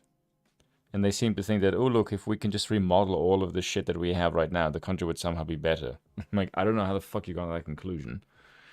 I don't just think like, hey, look, we can completely subvert everything that made the country wealthy and we're still somehow going to produce wealth. It just tells me you don't know economics or how free markets work. Or frankly, how anything works for that matter. And you'll find this pattern. You'll find this pattern among kind of Latin American elites everywhere. And so, from my perspective, the State Department in its Latin American policies is actually very much guided by a sort of mix between kind of the orthodox school of Latin American studies kind of program that we've been hearing from you and reality. And so if you take, for example, the case of Aristide in Haiti, the idea of a $5 a day minimum wage in the country where the average wage is probably 75 cents a day would go very, very far toward ruining what is left of the Haitian economy. And when wow, cents. Well done. you look at Aristide in particular, there's a lot that reminds us of, for example, our good friend Comandante Chavez, and that Chavez managed to take Venezuela. Chavez managed to escape all of this alleged CIA ExxonMobil plotting and actually run his own country in Latin America, and with great advice from the more radical wing of the School of Latin American Studies and the Sandinistas, if you know the term, and all those kinds of people. And the result was that he basically took the country in Latin America with the most resources and turned it into this incredible pit. And so, the idea I wonder how he did that. of doing that same kind of maneuver in a country without oil would have been, sort of extreme. You need to tell me I can see it. I can read, I can multitask. Remarkable. And you can bet your socks that among the people, Unless it is still too quiet. in the State Department who sort of countenanced the withdrawal of Aristide, that there was not a Republican among them. There are no Republicans in the State Department. Zero. Like, if they exist, they spend their time deep in the closet. Moreover, and I'd be happy to point you to a link that basically, Especially when Hillary Clinton was there. All the people there in the closet were probably dead because she buried them. Because she kills people. far from being, you simply don't notice all of the times that, from this perspective, that America has gone out and evangelized the, quote, non-communist left. All of the, Kennedy going down to Latin America in the 60s and supporting APRA, Alliance for Progress in Peru, and saying things like the only alternative to violent revolution is peaceful revolution. Quick Washington on type use game words. Hey, Aiden, can you hear me? Yeah, you're fine. You're a little bit. I was goddamn listening. I was smoking for a minute, and I was. I didn't turn the stream off because. No, Rob told me to say gamer words because Rob is a horribly bad influence on me. Don't stop being a bad influence on my utensil. Bad. Don't do it. No, not allowed to. YouTube. No. Nay. You're right. Nay, as in no. Why? Because no. Let's go back to this. You're going to get whether you like it or not, guys. And the sheer amount. I mean, this goes on with Wilson's intervention in Veracruz in Mexico, where Wilson basically have this Porfirio. I actually read about this. Wilson was incredibly snot-nosed when it came to the intervention in Mexico. Yep. I think he basically just said, "I will not have thugs in Mexico." Like extremely arrogant. Like, which these is people are not fit. Which is essentially what Ben is arguing for, right? If you have a country that America should play world police, and if we see a country that's not working, that's not democratic enough, yes. Well, in this case, not socialist enough, even though they are, they're. I mean, Minneapolis is where Floyd was killed, by the way, not Chicago. Right, but not Chicago. Right. Yeah. Thank you for that. I forgot. Somebody's challenged me in chat. I don't appreciate this.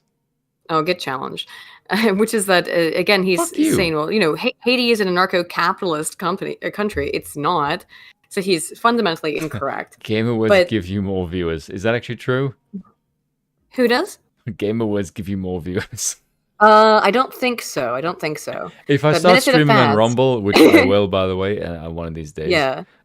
We need to. Yeah. Yeah. Just like on a trial run, I kind of just want to do my own stream. Like, you're more than welcome to come, by the way, because I just want to do this on my own. Like, if you want to stream as well, then fucking have at it. I don't do well on my own. Otherwise, I get. No, but I mean, like, if you want to hop on there while I do a test stream, basically, I just want a place where I can say game words. I know. I'll hop on with you if you want to say Game Works over on Odyssey or whatever on Rumble. Yeah, because I mean, have you seen Jim streams on Odyssey? Yes, I have. Jesus, Jim does not give a does not care.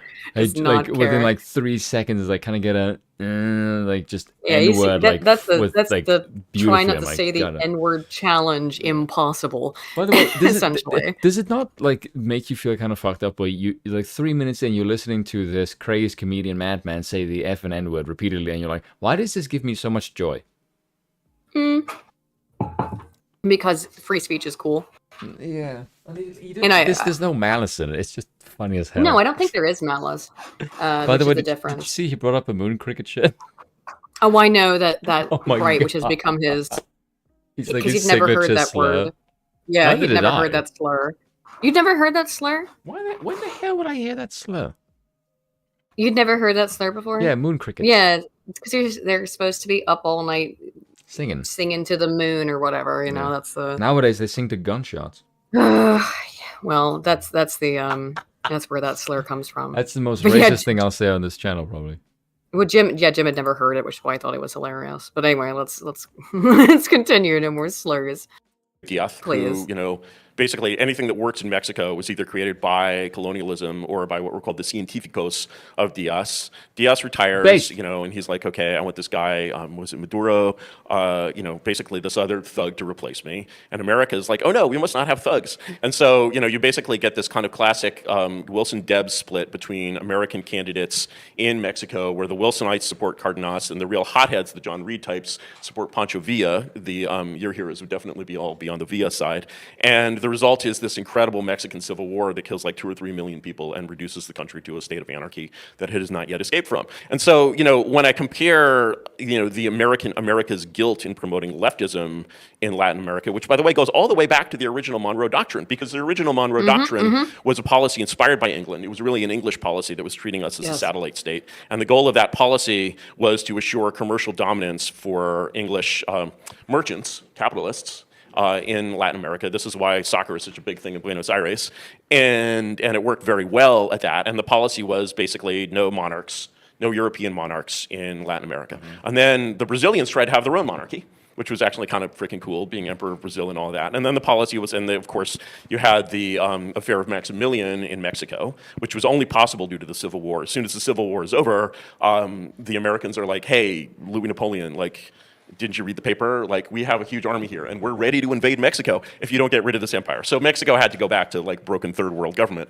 And so, you know, the sort of influence of basically imposing leftist systems on what was originally the peaceful and happy empire of New Spain is, for me, basically the sort of cause of all these troubles. Yeah, so most of that's wrong. Porfirio Diaz did not retire. He was overthrown. He's going to get it's just wrong. Okay. It's just wrong, is it? Okay, let's hear. Yeah, I want to hear someone try and school the walking encyclopedia that is Moldbug. Yeah, how was that wrong? What? It's wrong because he doesn't like it, is what it is. I would imagine. But by the way, he's also going to get the people wrong. After fixing an election to get himself reelected, he was overthrown. He died in Europe, still plotting his unsuccessful return to power. Cardenas, you were talking about, didn't come in until the 1930s, a couple decades. Oh no, you're talking about a different Cardenas. Okay, I don't think so, but people can look. We're talking about the constitutionalist that Wilson was supporting. Certainly the initial legitimately elected government immediately after Porfirio Diaz. Was overthrown. My God! So he immediately gets proven wrong because he's incorrect about the things he's spouting off.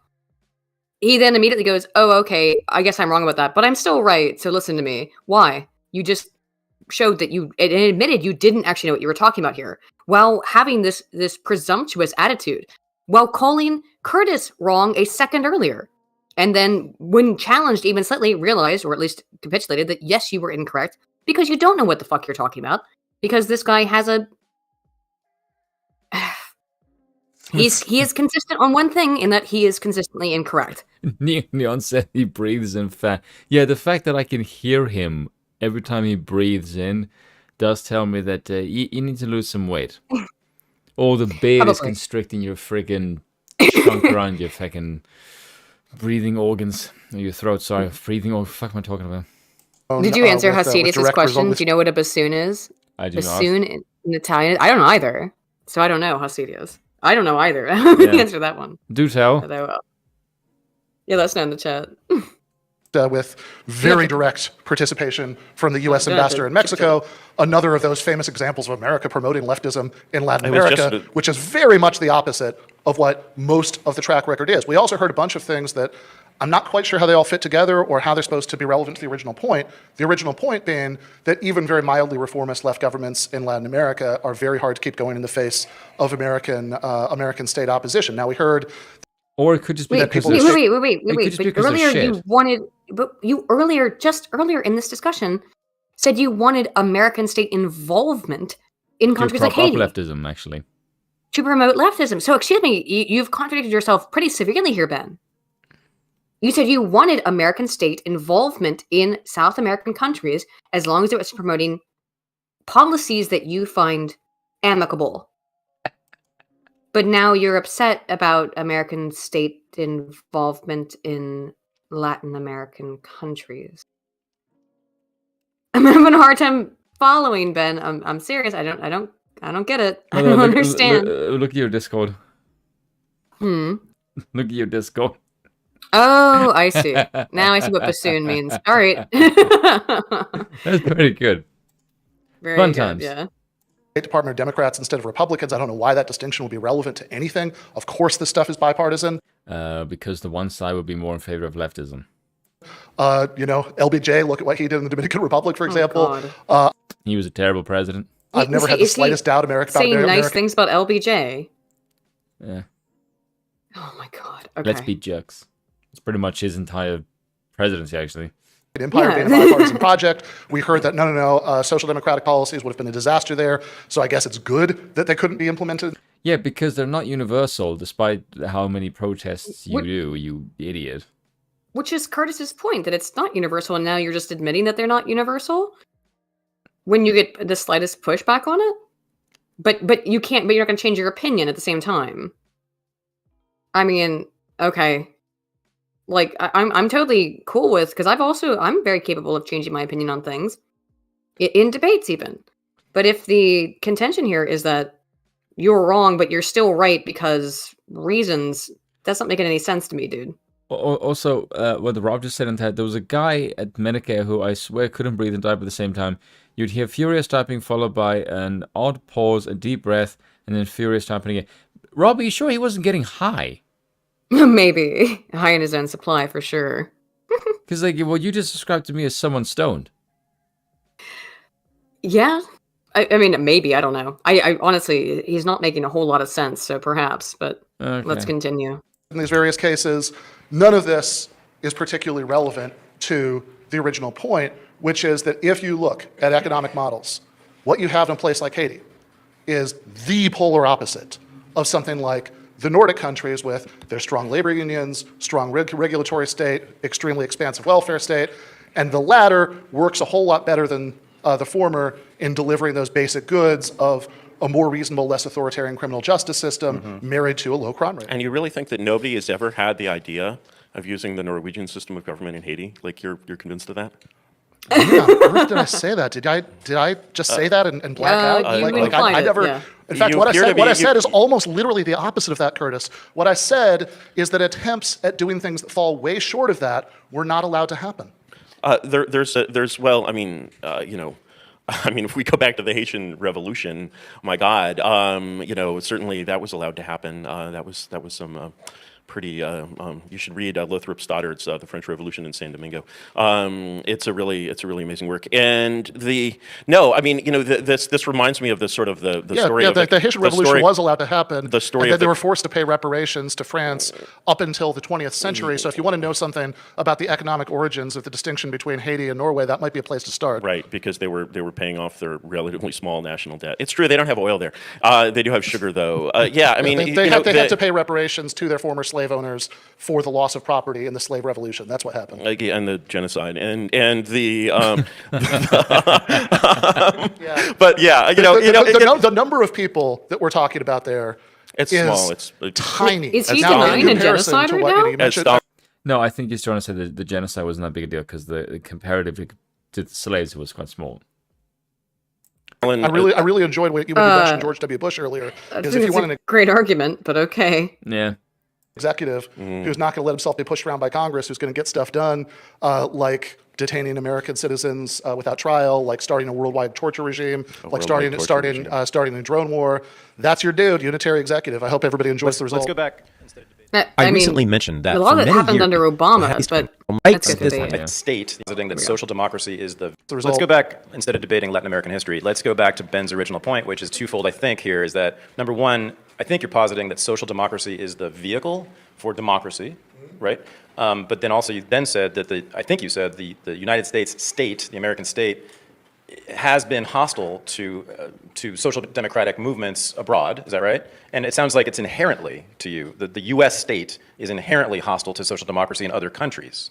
I think that the U.S. state is inherently hostile to anything that's bad for American business interests, and that they certainly, in what it's traditionally regarded as its backyard, it's been very violently hostile to anything perceived as getting in the way of American business interests. So let me give a little history, which is not Latin America, but it is U.S. foreign policy thinkers. So, I mean, Franklin Roosevelt's whole intention with World War II was to export the New Deal to Europe, and then that's exactly what happened with the Marshall Plan, right? And also LBJ and Eisenhower both, they had the exact same intention for Vietnam. They said we want to bring the TVA, the Tennessee Valley Authority, to the Mekong Delta. They wanted to develop these countries in all sorts of ways, and one of them was to just simply establish New Deal type social democratic political structures in those countries. So there's, and also, I mean, the social democracies that you like so much in Northern Europe have been the greatest allies, the staunchest allies of the United States. The United States has loved them. No, definitely not. I mean, look, no, Really? absolutely not. They have a we've been look very at the relation. Wait, I'm sorry, excuse me. Is he about to argue that the United States has been deleteriously harmful to Norway and Sweden? Watch what he says. Okay. I'm fascinated to see where this goes, Ben. Between some of the most significant social democratic leaders in Northern Europe. Look at some of what they're saying about Vietnam. They have there's like Which leaders in Europe? 'Cause you just said me that, and then specifically. you just went the leaders in Northern Europe. Where specifically? Which one? Which world leader for You that actually matter? can't just say something like that and then and not provide any explication as to what you mean. Yeah, it's quite Not- vague. It's not even that it's vague. There's no explanation whatsoever. I have literally no idea what the hell he's talking about. What social democracy has the United States been oppositional to in Europe? Probably the EU, I would say. In places Is like that it? Ukraine, maybe. Yeah. What I honestly don't know what he means. So let's see if he explains better. What social democracy has the United States been oppositional to in Europe, as he claims?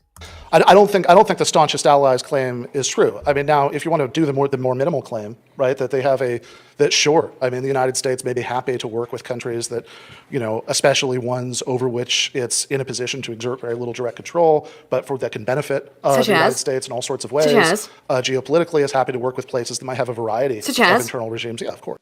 Germany. Such as, give me one, please, one He doesn't European social democratic government that the United States has, not been openly oppositional towards then, as he clarified himself, but has not intentionally not worked with, essentially? Yeah, pretty much. What do you have? But you can say things like that, but you're going to now have to give an example. Name one country and how your claim has been the case.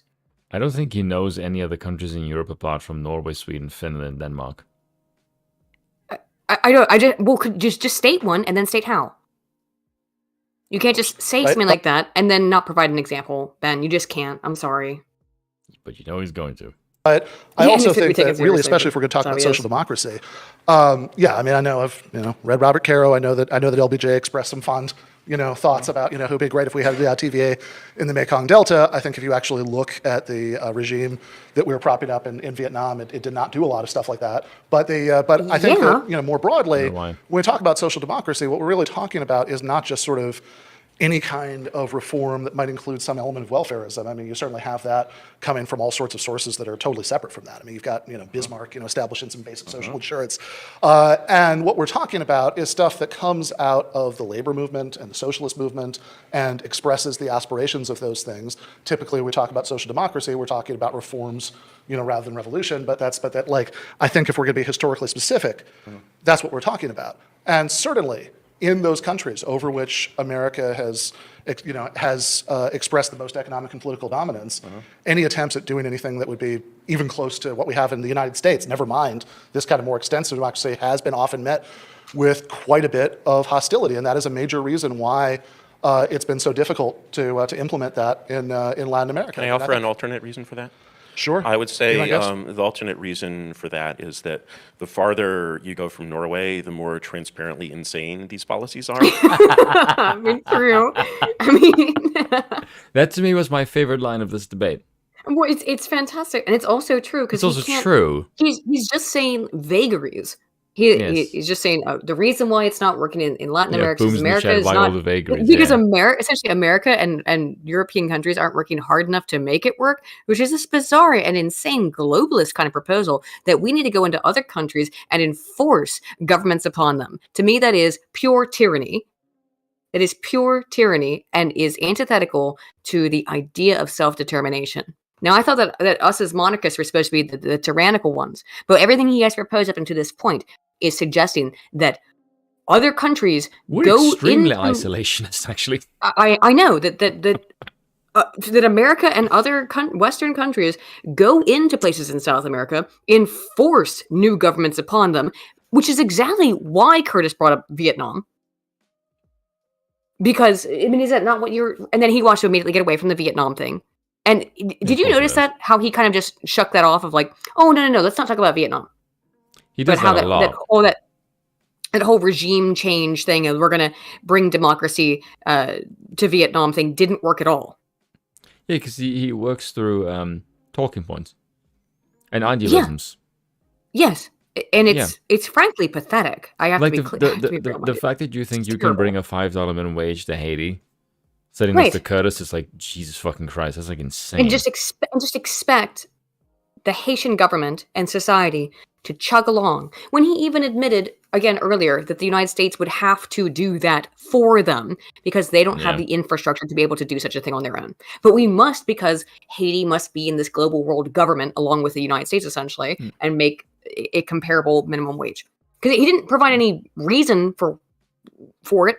He hasn't provided reasons for anything. No. This is truly insane, embarrassing. This is, again, like I said, my perception of Ben Burgis, having read his book, was that he's a midwit, and I am only being that perception is only being confirmed for me through his words, because this is truly embarrassing.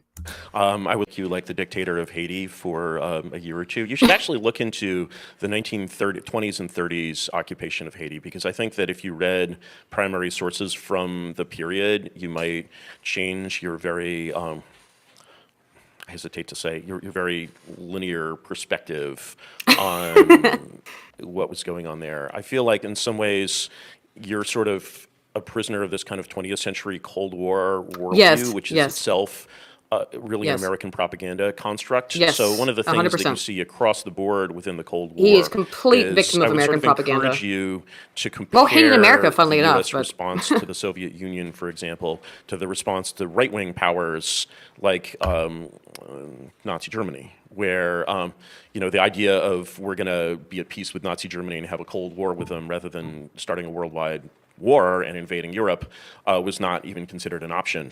And why do you think that is? It's why do I think that is? Because I would imagine for one thing, Wilson funded the Bolsheviks. Mm-hmm. Because the Bolsheviks said, we're fans of democracy, which was, funnily enough, not how it turned out, which Wilson later learned, because he's a gimp. And, I think he's probably dead by then. He was still alive when the Bolsheviks took over in the 1900s. Yeah, but it turns out they weren't exactly fans of democracy, and they were kind of steamrolling the fucking place after Wilson's stupid intervention in the First World War, because Wilson said, you should keep fighting. And then he debilitated the Russian army by essentially trying to bribe them into keep fighting. And then that collapsed, and then the Bolsheviks took over when the Russian army was essentially defeated, thanks to Wilson's incompetence and chicanery of being basically snake-eyed by the Bolsheviks and the Russians, because he's a fucking moron who thinks they'd make the world safe for democracy, and then like, oh, well, I just got basically owned. I spoke to Scrum about this, about the deep state and how it operates when you have a president who wants to take the reins and run versus when the machinery works with him. He said, like, if the machinery runs and you take it full steam, you get Wilson. Whereas if you take it and oppose it, you get Nixon. Yeah, and that is basically the two options. Or Trump, where the machinery is working against the leader who's in the executive position, or versus when if it goes with you, the bureaucracy can work extremely effectively. If it's to go against you, basically the deep state is is the system that prevents the gridlock from someone to actually enact change. Precisely, because again, then you get with Trump what we got, which is that Trump was basically Gridlock. prevented from being able to. Yes, he was gridlocked, which is. I mean, I would have thought would have happened got with some Biden, done, but yeah. it's not to the degree that you would expect because the deep state is still aligned with what Biden is doing. Yeah, of course. So it doesn't matter For the that most part. that the Republicans and Democrats are a little bit mixed, although in terms of control of the House and Senate, although again with the midterms now, I think solidly over. The Republicans do have control over the House, but they maintain control over the Senate. And if anyone thinks that makes any sense, I mean, it does. I actually have been of the position that I've had everyone telling me and saying to me for the last 2 weeks, a week, I guess, about regarding the midterms was, it's fortification. Yeah, well, And it might be. is. I don't think so. Do you think Carrie Lake legitimately lost? Really? Can I tell you why? It took a week to count fucking ballots. Okay. I in think the with most Carrie Lake, corrupt they're probably county. okay. Hang on, I do think with Carrie Lake and Maricopa in particular, there was some fortification going on there. You freaking damn But I well. also think that when we looked at the data, as we did last week, and as I've looked at consistently in the last week since then, is that millennials and women vote for Democrats just because it's ideological. They don't care. Kill children. They don't care because they think that's the compassionate party. And it's the problem with democracy is that it's low information voters. By the way, pretty much everyone is a low information voter. Like 95% of the population are low information voters. Yeah. Okay. This is also why appealing with policies doesn't work. No, because all that matters is My what team is wins. the letter. The letter next, yes, the social identity aspect. What's the letter at the end of your name? It doesn't. The rest of the elements, the important elements, really are not important to the people who vote because they are low information voters. I like him. I And- like how he talks. Yeah, That's basically it. It's not even that much. It doesn't even go that far. You have to read that Jason Brennan book because he talks about it extensively. And I had read a good deal of it before, like I said, but I finish it and I finished it while the midterms were going on, so it really has influenced me of going, oh shit, my guy figured it out. These people are just hobbits or hooligans. There's Vulcans are maybe 5% of the population at best. Yeah. People like Curtis Yarvin, yourself, He's and like I the would like to 0.1%, think yeah. myself are extreme minority. Yeah. People who don't just enjoy politics, but who actually pay attention to it. We are an extreme minority of people. And I mean, when it comes to voting, the reality is that the vast majority of people have no fucking clue what they're voting for outside of interest. what the letter is next to someone's name. Yeah.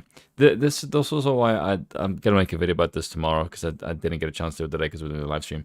But I was watching Milo talk about this with Ron DeSantis, and he said the only people who like Ron DeSantis are the people who get paid. And That's so stupid. No, he's actually right in this kind of a sense. If you look at Ron, no, he is correct in the sense. I'm interested in the explication, please. No, in the sense that if you look at Ron DeSantis is based Florida man. Why does Floridians like him? Because they live under his policies. If you try to take most of people outside of the country or outside of Florida, and you ask them who Ron DeSantis is, they have no fucking idea. Well, He of walks course. into a room, he doesn't have that factor of Trump. Trump, everyone knows who he is. But if you said, hey, look, Ron DeSantis, running the policies of Florida, he doesn't have that rock star persona that Trump has. I don't think that's necessary. Yes, it absolutely is. I mean, maybe it is in a democratic system. Maybe you're right that it is necessary to have that. What would he run nothing else on? Matters. DeSantis? Yes. How would he appeal to an independent or a normie? Through what?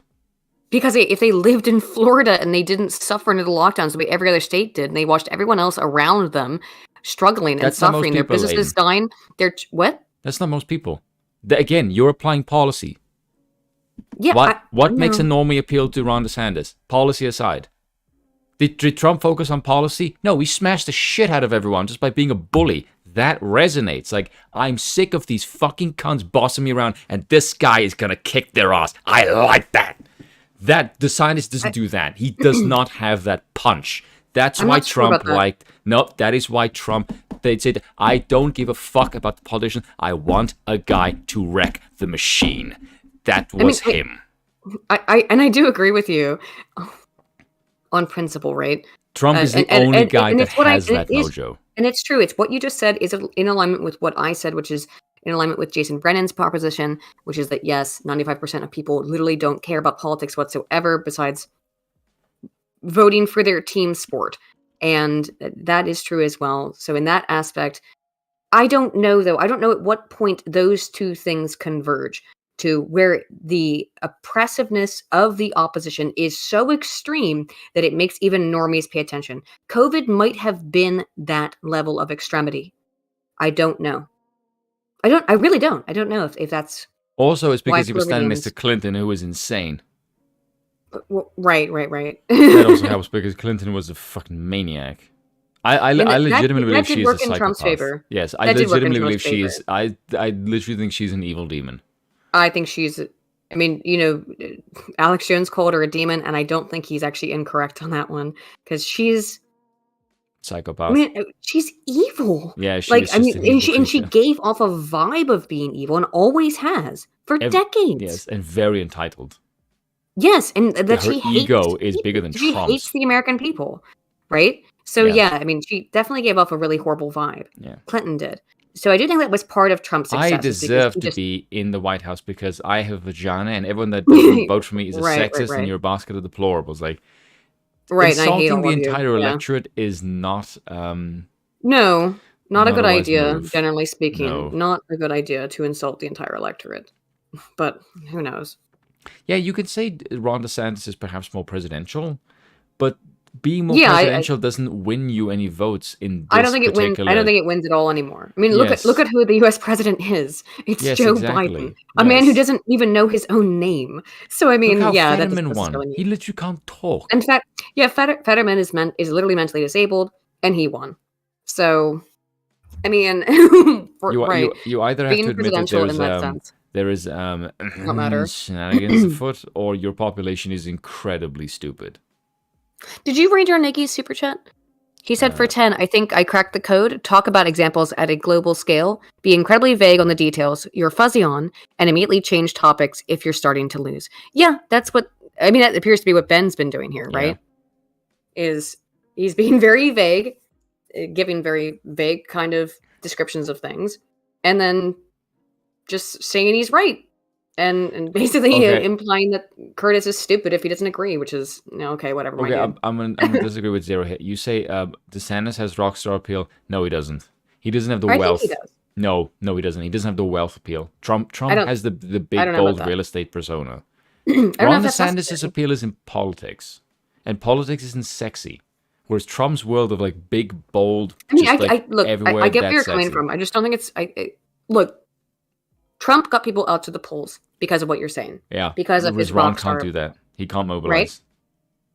Not to the same degree that Trump can, but... That's the point. I don't know. Who's your best fighter? Not to that same specific degree.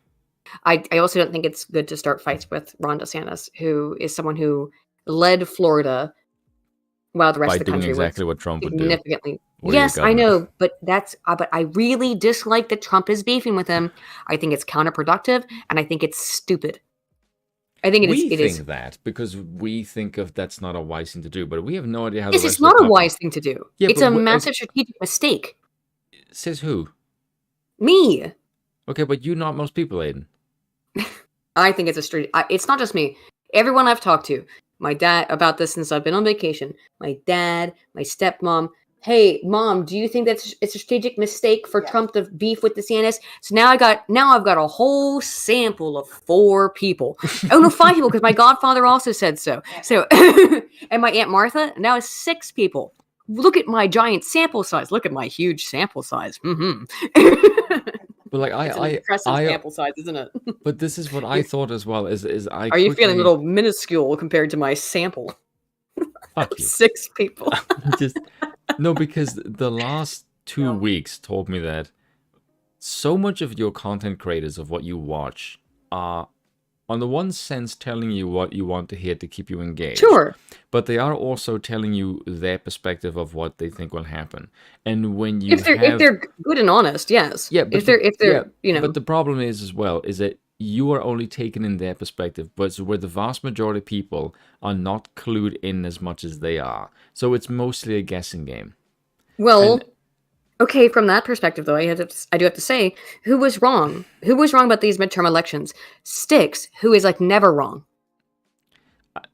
Yeah, but I also think you have to look at there is something horribly wrong with your election process. Yes, it's women and Zoomers. I mean, yes, there was fortification. Obviously, that's what happened in the case of Kerry Lake, but it really was when we look at the data that are that show the outcomes of the midterm voting.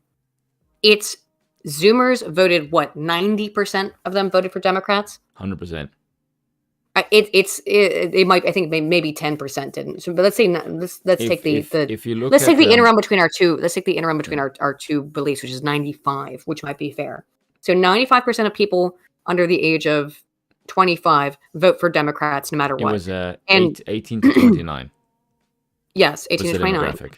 Oh, was it 29? Yes, and then 3-1 they broke for the Democrats in every single state in the entire country. Yes, I know. And then 70% of women, and then 70% of women vote for Democrats no matter what. So the problem here is with the demography, right? Is that there are groups of people. Now, it's interesting because the black vote is changing, only slightly, but it has changed very slightly. Yeah, black men especially. Because particularly among black men who have realized that the Democrats are not their friends.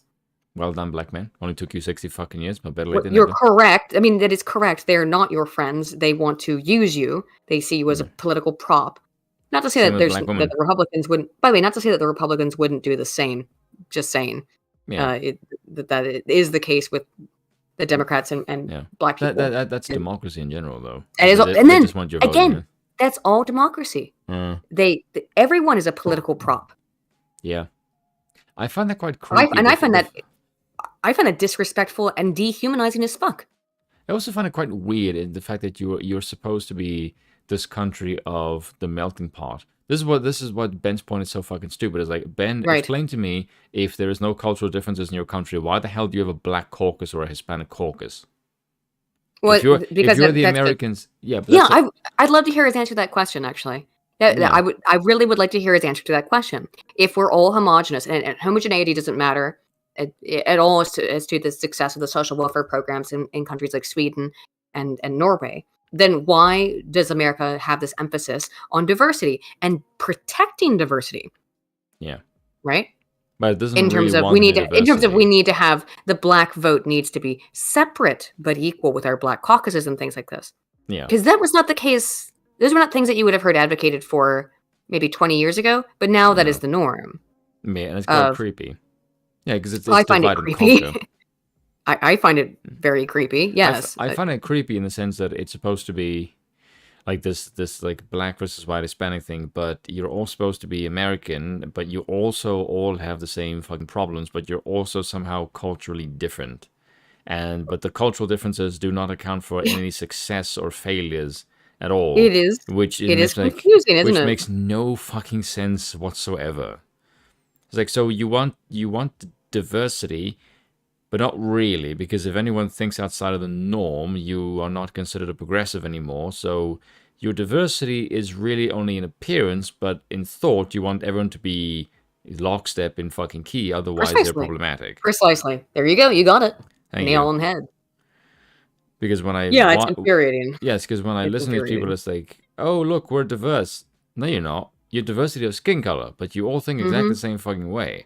Mm-hmm. So your diversity is just for keeping up appearances. Your diversity is only of appearance, which is for the group that claims to be the anti-racist party. Yet everything about you is all an anti-sexist party. Yet everything about your belief system is based on how many. Look, we have these minorities on board, and we have these people of different genders on board, and that's all that really matters to you. As long as they agree with you, because if you have any questioning of the doctrine, then you're kicked out. You're gone. Any questioning of the sacrosanct doctrine If we is find a speck absolutely of wrong. red on your blue bib, you're fucked up. Yes, you are donezo. You're not allowed to have these kinds of beliefs. Yeah. But that's how they are. And I mean, there's no diversity of opinion on the left. You may not venture outside the echo chamber for fear of getting a speck of red on you, in which case you will be cast out. Weirdly enough, one of the right's problems is in terms of voting as a bloc, right? And therefore democracy as a system for the right, is that there is so much diversity of opinion on the right comparatively. Yeah. That they're not a lockstep and no, I don't agree with really. Ben Shapiro on everything. I actually agree with him on very few things, honestly. He's got good economic policies, but on foreign policy, he's a fucking neocon to it. Yes. Like McCain but right. Right. But and we're isolationist. That conversation does not appear to happen on the left whatsoever. No. And what we just said there about, oh, hey, yeah, I can agree with Ben Shapiro on some things, but completely disagree with him on others. That is a foreign concept on the left. And when they will police themselves in a way that the right absolutely does not, which is very useful to them, which is that you do not disagree. You must go lockstep. Even people who are like far left, like Vosh. It's very authoritarian, actually. Yes, it is. Even people who are like far left commies like Vosh, they still must ultimately support the globalist, leftist, Democrat regime. They're only allowed so much disagreement. And the right is just simply different than that. Let's get back to Curtis Yarvin and Ben Butthole here. I think that's because America, it boggles my mind how difficult it is to see as an American that America has always been a fundamentally left-wing power. We forget that Karl Marx praised Lincoln to the skies constantly. We forget that he just shakes his head. Was the most left-wing party in the world at the time. We forget the incredibly close and really, I would say, culpable relationship of the U.S. with the USSR, not only during the 40s, but during the teens and 20s and 30s. I mean, you invaded Afghanistan with the idea of spreading democracy. That is a fundamentally left-wing idea, whereas the right-wing's idea is stay the fuck away because we're isolationist. Yeah. So I don't quite know why the fuck and how you shake your head. Like, you can say you're a Republican, you're a conservative, but you foreign intervention and nation building, I think, is a fundamentally left-wing idea because you're trying to topple a fucking nation. Yeah. And install your ideas. That's quite colonialism right there. It's authoritarian is what it is. Yeah. Okay, it's not really colonialism because colonialism actually builds something. And then it's authoritarian. Yes. It's authoritarian. When it was committing its worst atrocities. Even in the Cold War period, when the American liberal establishment... The teens, when... Yes. Not only did the United States not recognize the Soviet Union, but Woodrow Wilson sent troops in order to aid the white armies of the Russian Civil War. That's exactly. And when you look more closely at what happened, you realize that, for example, I think 0.7 of the 14 points is essentially hands off the Bolsheviks. You realize that the troops that the U.S. sent to the Russian Revolution were not actually there to suppress the Russian Revolution. They were there to essentially sandbag certain British and French efforts to suppress the Russian Revolution, which would have saved tens of millions of lives. Okay. And so... that's not all true. So this is important. So you actually have to just laugh. No, I mean I would like to hear what's not true. How is he wrong? No, please, because I don't know enough about this to know whether or not Curtis is incorrect about this. You might know more than I do about this particular issue with the Bolsheviks.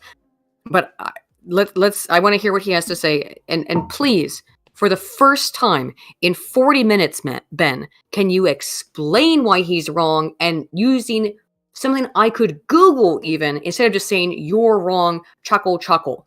Please.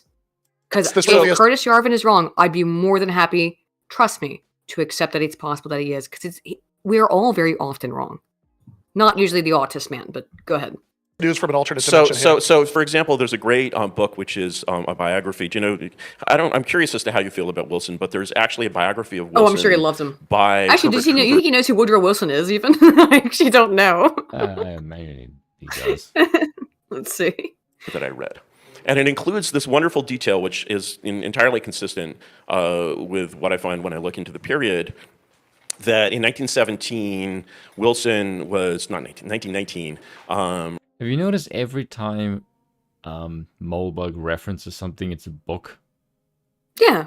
It's never like an article or a piece. Like the man's like reading level is fucking like autistically Yeah, no shit. Powerful. Yes, because he actually reads primary sources. He doesn't read somebody's. I mean, I'm sure he does also read other people's opinions on things, but he's extremely well read in contextual, contemporary literature from the time that he's referencing. In this case, the time of Wilson. I 100% agree. And I haven't heard I haven't heard a reference in this entire time from Ben. Mr. Twisted Frenzy for €10 says, the way I see it is DeSantis is the golden boy, but Trump is King Midas. I do believe that DeSantis, I understand that reference, or I get the metaphor. I do believe that DeSantis has the potential for greatness, but if he tries to challenge Trump, his political career is over. Unfortunately, it's the other way around. It's Trump. Trump is trying to seemingly put DeSantis in his place, and I think that is a bad move for Trump. No, I think it's dividing people. I don't think it's a good move. But then again, I don't know. Right now things are confusing, and I'm not really sure. If DeSantis was smart, he would just say, "I'm not going to take the jibes. Just let the madman run. If he gets in, I'm the heir apparent when he gets out anyway. He'll give me his endorsement." I don't want to see this country. I don't want to see the United States controlled for 4 more years by a Joe Biden. A complete idiot. And who do you trust to save it? Nobody, to be honest with you.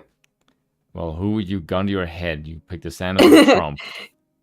At this point, I actually think DeSantis. Seriously? Yeah.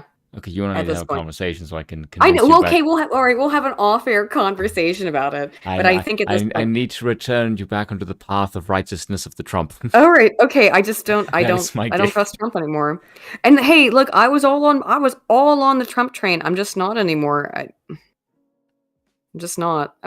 See if you can bring me back into the fold, if it were, which is not helping this whole like Trump is a cult leader mentality when I use verbiage like that, right? Yeah. Anyway, let's go back to Curtis. I'll just say that if I can get you to the absolute monarch, I can get you back to Trump. We'll see. I think out of the two, I'd pick DeSantis. I am still very persuasive.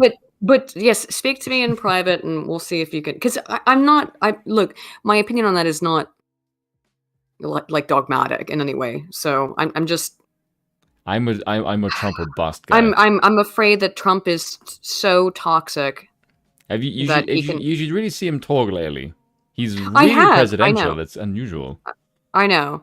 And the other thing that is involved in that is that the left media made Trump seem more toxic than he even actually is, and he is toxic in his own way. But they certainly built I agree part with of that Sticks as well persona. on that.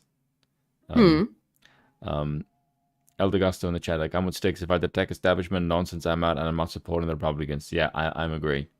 And the reason why I liked still Trump is because the media are fucking terrified of him. Yeah, that is probably the best argument for it, right? Yes. They're still losing their shit about him constantly. Also, which is probably to see Mitch McConnell cry at the hands of Trump would give me a raging hard-on. Yeah, very based and true. But that is probably the best indicator that Trump is actually, they still see Trump as a real threat. That they still see Trump as a real threat is the fact that they will not shut up about him. Yes. If they didn't think he was a real threat, they'd just be making fun of him or whatever. DeSantis is used by the media to drive a wedge. They don't really give a fuck about him. I do agree with that. That part seems very evident. Because if they were really worried about DeSantis, they wouldn't be saying nice things about DeSantis. The fact that the left media is saying nice things about DeSantis, it's horrible that we live in this. And I think DeSantis knows it. He probably does. But the fact that they're saying nice things about him is actually indicative. Drive a wedge. Yes. Yes, it's to drive a wedge, but it's also indicative that they like him, and that makes people skeptical and afraid of him, voters. Because it's like, wait a minute.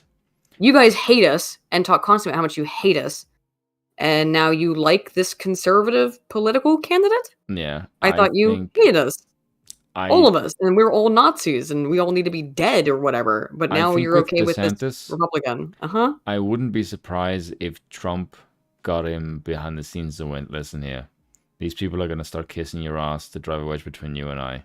I may have to take a shot. Trump has contributed to it. Yes, but I know. But I feel like Trump is just going to say, like, look, I may say one or two things. It's just for the cameras. Don't worry about it.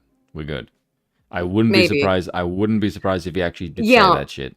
I would not be shocked by that as well, because Trump is, if nothing else, a reality TV show star and always has been. He So is conniving, and he knows how to play the game way better than the media does. So he knows they're very easy to dupe. The media are not smart. The media are very, very predictable.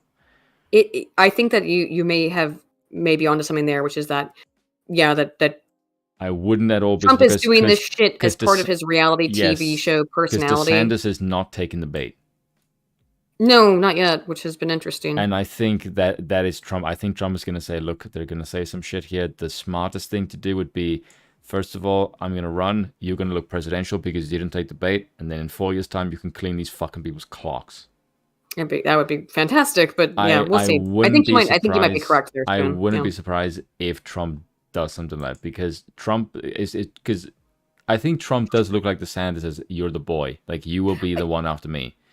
But I think that's inevitable. But I also want to just temper all of this with some very careful. Don't believe in 4D chess. Again, temperance. Okay. Don't believe in 4D chess shit. It's possible Trump is really just a big fucking baby who is mad that people like DeSantis more than him right now. That is possible. Let's not pretend that as if it's not, right? I don't think he necessarily sees it like that. I think he more sees it in the case of that is how it comes off to me. No. I think that's more his persona rather than who he really. Trump is nowhere near as stupid as people think. He's way I don't think Trump is stupid, smarter. But I think he can be. I don't think he's stupid, but I think he's egotistical. Well, yeah, but that's naturally true. But I also think he also looks at this movement as something that he has built, and I think his mindset is still, I have unfinished business. Yeah, I get that. I get that aspect of it. That I think is his overpowering drive. Is that is that there is this mentality of him of like, I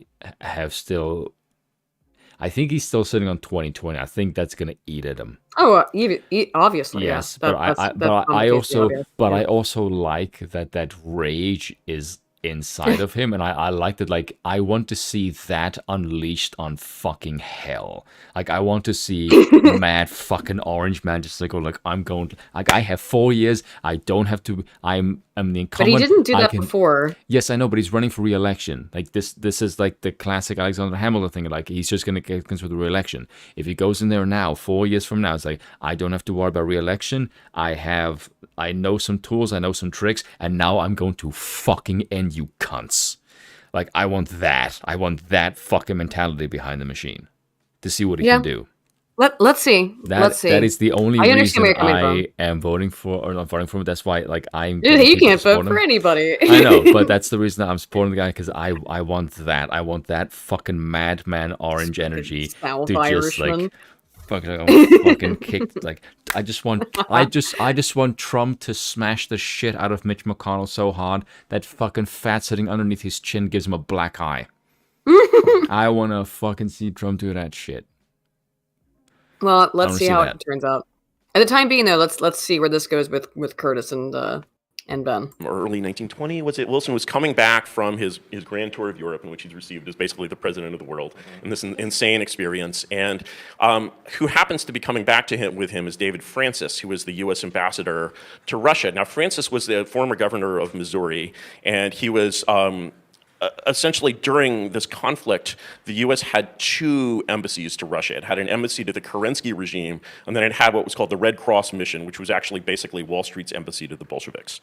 And this business of basically supporting revolution around the world had become a very big American business, and actually kind of lucrative when you looked at relationships with these revolutionary regimes. Ben has no fucking idea what he's talking about now. No, he looks literally like he's just checked out. I don't know if it's that he's never heard of any of this. I guarantee you he has no idea. Or if it's that it is in some way, not helpful towards his politic, and therefore he's just checking out until he can just talk again, essentially. I'm really not sure which one it is. So he can regurgitate, he's just shite. Yeah, it's one or the other, though, and I don't know which one it is. So, but he seems lost. massive magnesium concession in Georgia that Averell Harriman got in the 20s.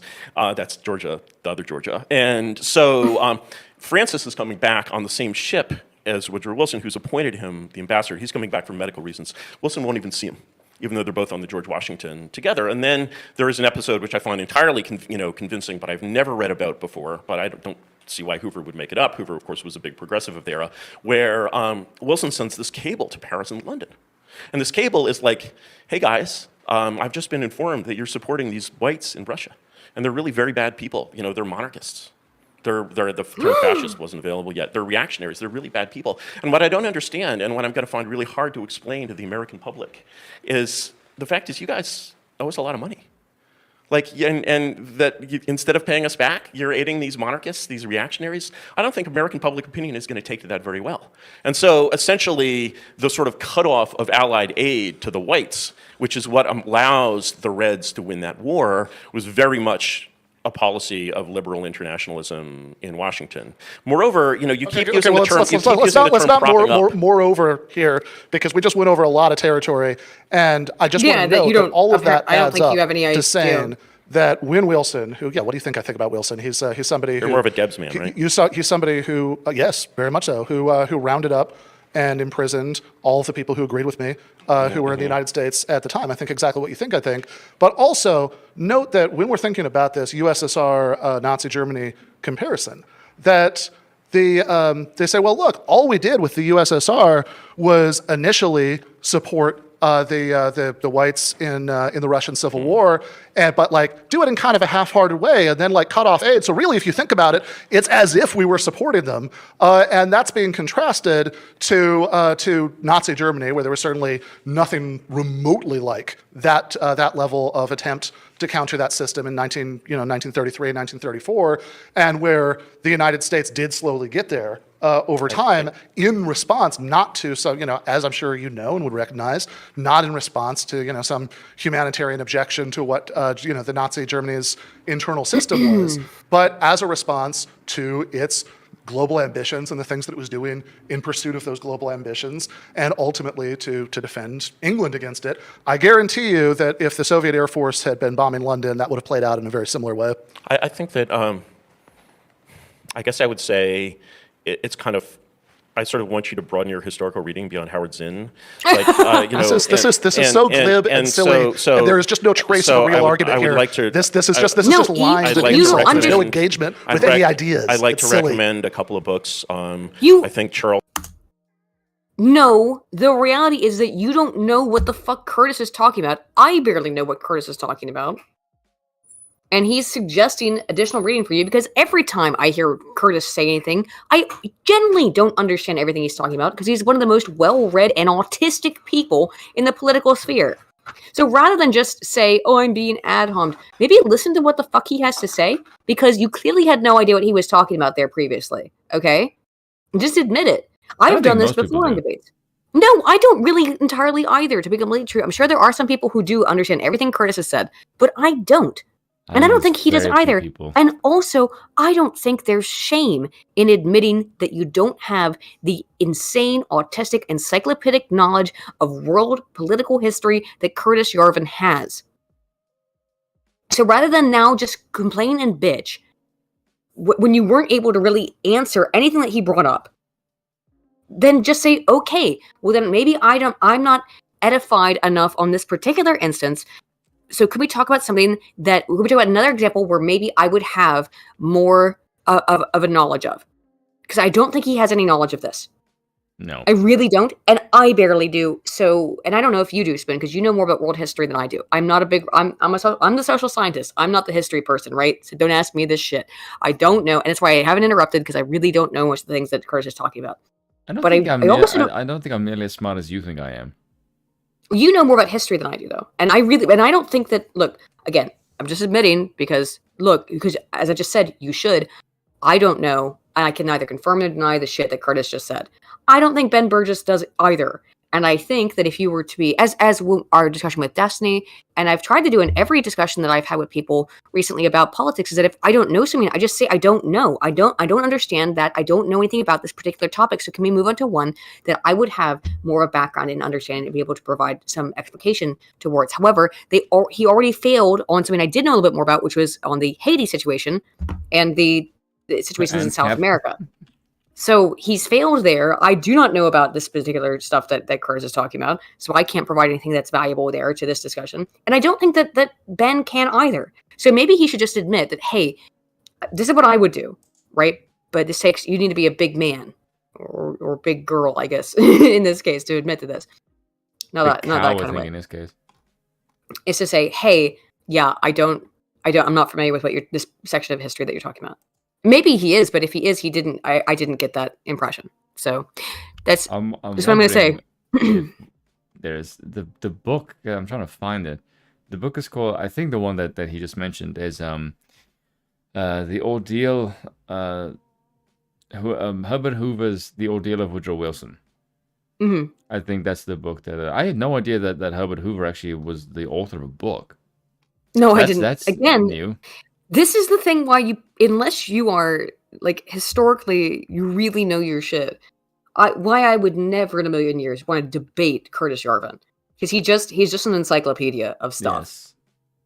I would love to see his thought process for anything, because, like, I imagine, Jesus fucking Christ, his mind is a fucking maze. Right, which is why sometimes it's difficult to understand the things he's saying. And not even because, like, it's ingenious, but because he's just... There's so much of it. He's got so much shit going on. And again, I really don't have any idea. It would take me a day or two to figure out what the hell he's talking about here even. But I don't think Ben understands it either. And the intelligent thing to do, Ben, would be to say, rather than get incensed, which he's doing, is to go, hey, I don't know much about that.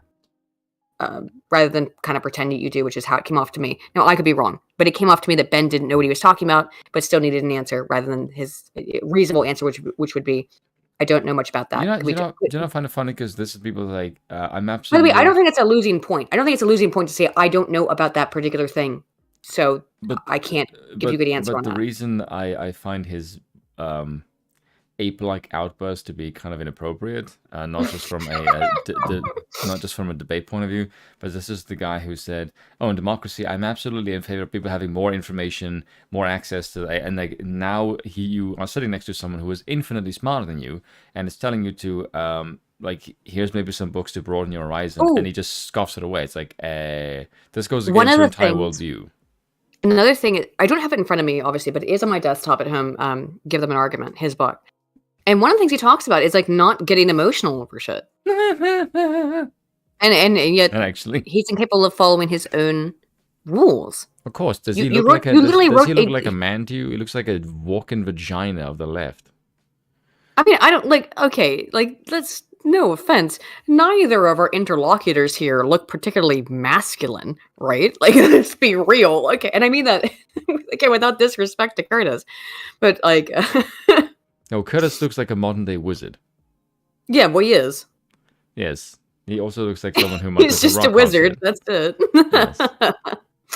But I wouldn't consider him masculine, but I would consider, like, if I heard him speak, I would go, okay, you there's definitely something, I won't say wrong with your brain, but it is definitely working overtime compared to the average person. Like, if I've listened to him talk and I'm reading his books, like, this is not the mind of an amateur. This is the mind of an incredibly unorthodox individual that requires me to pay attention. Otherwise, I'm going to get lost because the fog is really thick.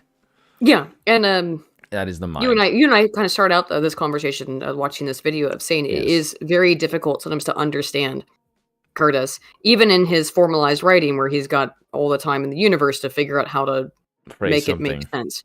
Yes. Right. There's still a density to it. Yeah. It's fun though. Which is funny though, because again, I find it and did find it far easier to read Liberty or Equality, written in like 1890, than to read Unqualified Reservations sometimes. Lenin? Yeah. Well, I find Lenin extremely easy to read. Well, Lenin was that was literally 19... It was 1920s. And when did he start writing that, though? I think Liberty Equality was written in 1952. Okay, so it was later than I thought. I don't know why I thought it was that early. I'm not sure. Hold on, let me see. Liberty or Equality. Why did I think it was that early? Yeah. But I find it far easier to read something that was written, let's say, 80 years ago than to read what Curtis Yarvin writes now. Because he's just... Yeah, 1952. Okay, that's when it's published. How did I remember that date? Autism. But Okay.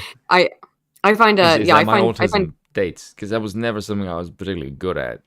Really? That was in something school? in school. That's one thing I sucked at. It was dates. And Yeah, I always sucked at that, too. Yeah, and now in fucking books, I was like, oh, I can remember book dates. Apparently, like, fucking okay, that's my weird autism shit. Everything that I hated at school, I like now, which is totally fucking weird. Isn't that funny? Same. Because I was terrible at mathematics, and that's what I've spent my whole life doing.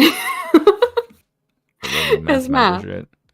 If someone said to me, hey, look, in the future, you're going to take an interest in politics and reading and history, I'll look at you and think, what the hell did happen in my future that made me do that? I hate that shit now. And now I'm like, oh, I actually like reading and thinking about why everyone is a fucking retard. And why everyone is so completely screwed up. And why is everyone in this really weird sort of particular way. Malaise.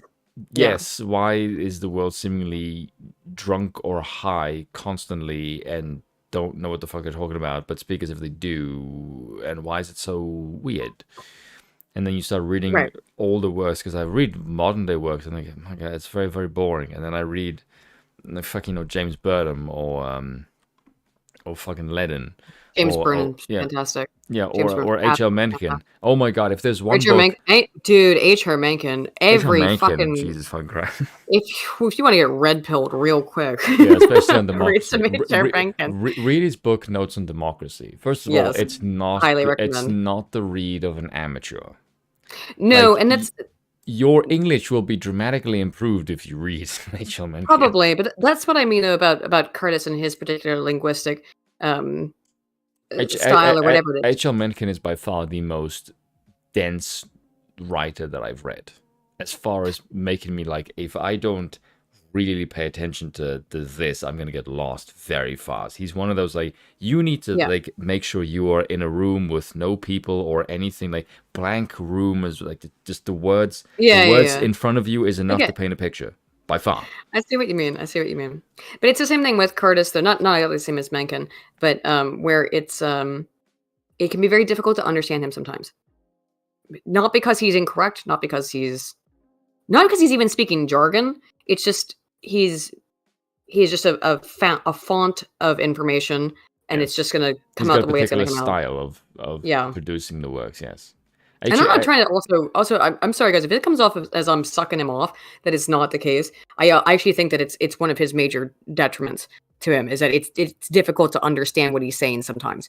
But either way, we got off on this tangent. The point being, though, is that I don't think that Ben Burgis had any fucking clue what Curtis just said there. I don't think I barely had any clue. But it was mostly because it's historical stuff that I didn't understand. And I'm trying to find the book, actually. The reasonable thing to do there would have been to say, I'm not familiar with that. Could you explain to me what you're talking about? Or could we move on to a different subject of which I have more familiarity? Which is not what he did, because there's this fucking ego that goes into people who have debates. Like, oh my God, who told me about this? I was talking to somebody, and they said, no, it wasn't you. And they said that, like, oh, I capitulated to Destiny at every point in our conversation. I said, no. When Destiny had a point that I couldn't refute, or that I didn't have enough information to refute, I just said, oh, okay. And we moved on to something I could refute, because that's how you have a reasonable conversation with someone, not pretending that you know more than they do. And this is where I fucked up when I first got to Destiny 6 years ago, because I was in this juvenile mindset that Ben Burgis is in.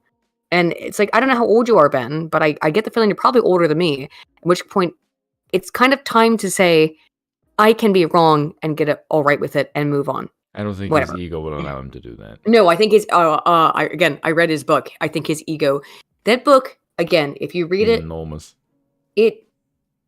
Enormous. No, it's quite short. Oh, I was gonna say the book's quite short. The book's like 150 pages. The book is quite short. Again, I was surprised when I saw Shuan had recommend it, and she said she gave it like glowing praise, and I went and read it. And I said, this is the dumbest thing it's look, if I wanted to listen to someone bloviate and opine about their own intelligence for 150 pages, I'd go listen to the Young Turks. But this is, I mean, really, really bad. It's really bad. So it is what it is, though. I'm gonna go smoke another puff of my cigarette. I'll have my phone, so I'll be listening to it for a minute. But because I gotta, this shit is driving me up the wall. However, that being said, let's go through with this. I really do think that was an embarrassing display that happened right there with Ben, and he should just be able to admit that he doesn't know what Curtis is talking about. And there's no shame in that. There is no shame in admitting that you don't know about a specific thing that autism made manifest man knows about. Okay. I like the way you phrase that. Charles Beard's history. He was certainly a progressive, and so his histories, and you'll find a lot of your perspective in early Beard work. I think reading his President Roosevelt, and he was going to be such a tedious conversation if we do shit like, I'm going to really recommend that you broaden your reading. This is the least reasonable way to engage with people. If we want to actually talk about this stuff, you got to cut that out. Sure. Well, again, if you don't, I mean, I'm sort of hearing these kinds of arguments from authority from you, and like it's very true. What would be an argument from authority against? For example, you're like, America supported the whites in the Russian Civil War. How is that an argument from authority? All historical authorities will agree with you. Sorry. And my point was that when I basically read the primary sources, I find that what was going on was in fact the reverse. So the argument from authority is that I said something that most historians would agree with. Yes. So the problem is none of us, even me, the professional historian up here, has read those primary sources. Not many of them, at least not the way that you have. No. So you can't really test this. Of course. And it's sort of when you're basically sort of within the sort of narrative of like most historians appears to you as sort of as broad as the world. But for me, like this narrative that you're within, it's like imagine if you'd grown up in the Soviet Union and you got everything you knew from the Great Soviet Encyclopedia, which is a work that actually exists. How would I sort of convince you that basically that narrative, which every Soviet historian believes in, is a fairy tale? Wait, hold on. That is one of the smartest things he has said in this entire debate. Was that fucking line right there? Of just like, you basically live in the Soviet Union, and how can I convince you you're full of shit? This is one of the few moments in this debate that just made me go like, oh god, that is just a knockout fucking punch. And fucking Ben doesn't even hit Curtis during any of this. And there's like 4 or 5 shots where it's like, just please stop. This is embarrassing, you fat cunt. Stop trying to debate man autism man. He's going to wreck you. For God's sakes.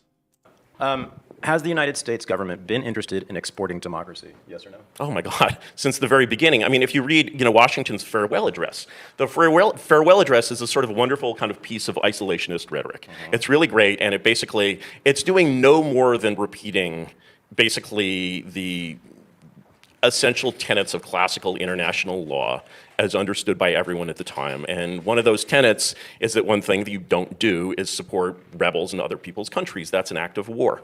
And so you sort of read Washington as saying this, and you're like, well, this is like the great American tradition. And then you read about Citizen Genet and so forth, and you're like, no, actually, what you're really reading in the farewell address is basically like a drunk swearing off alcohol.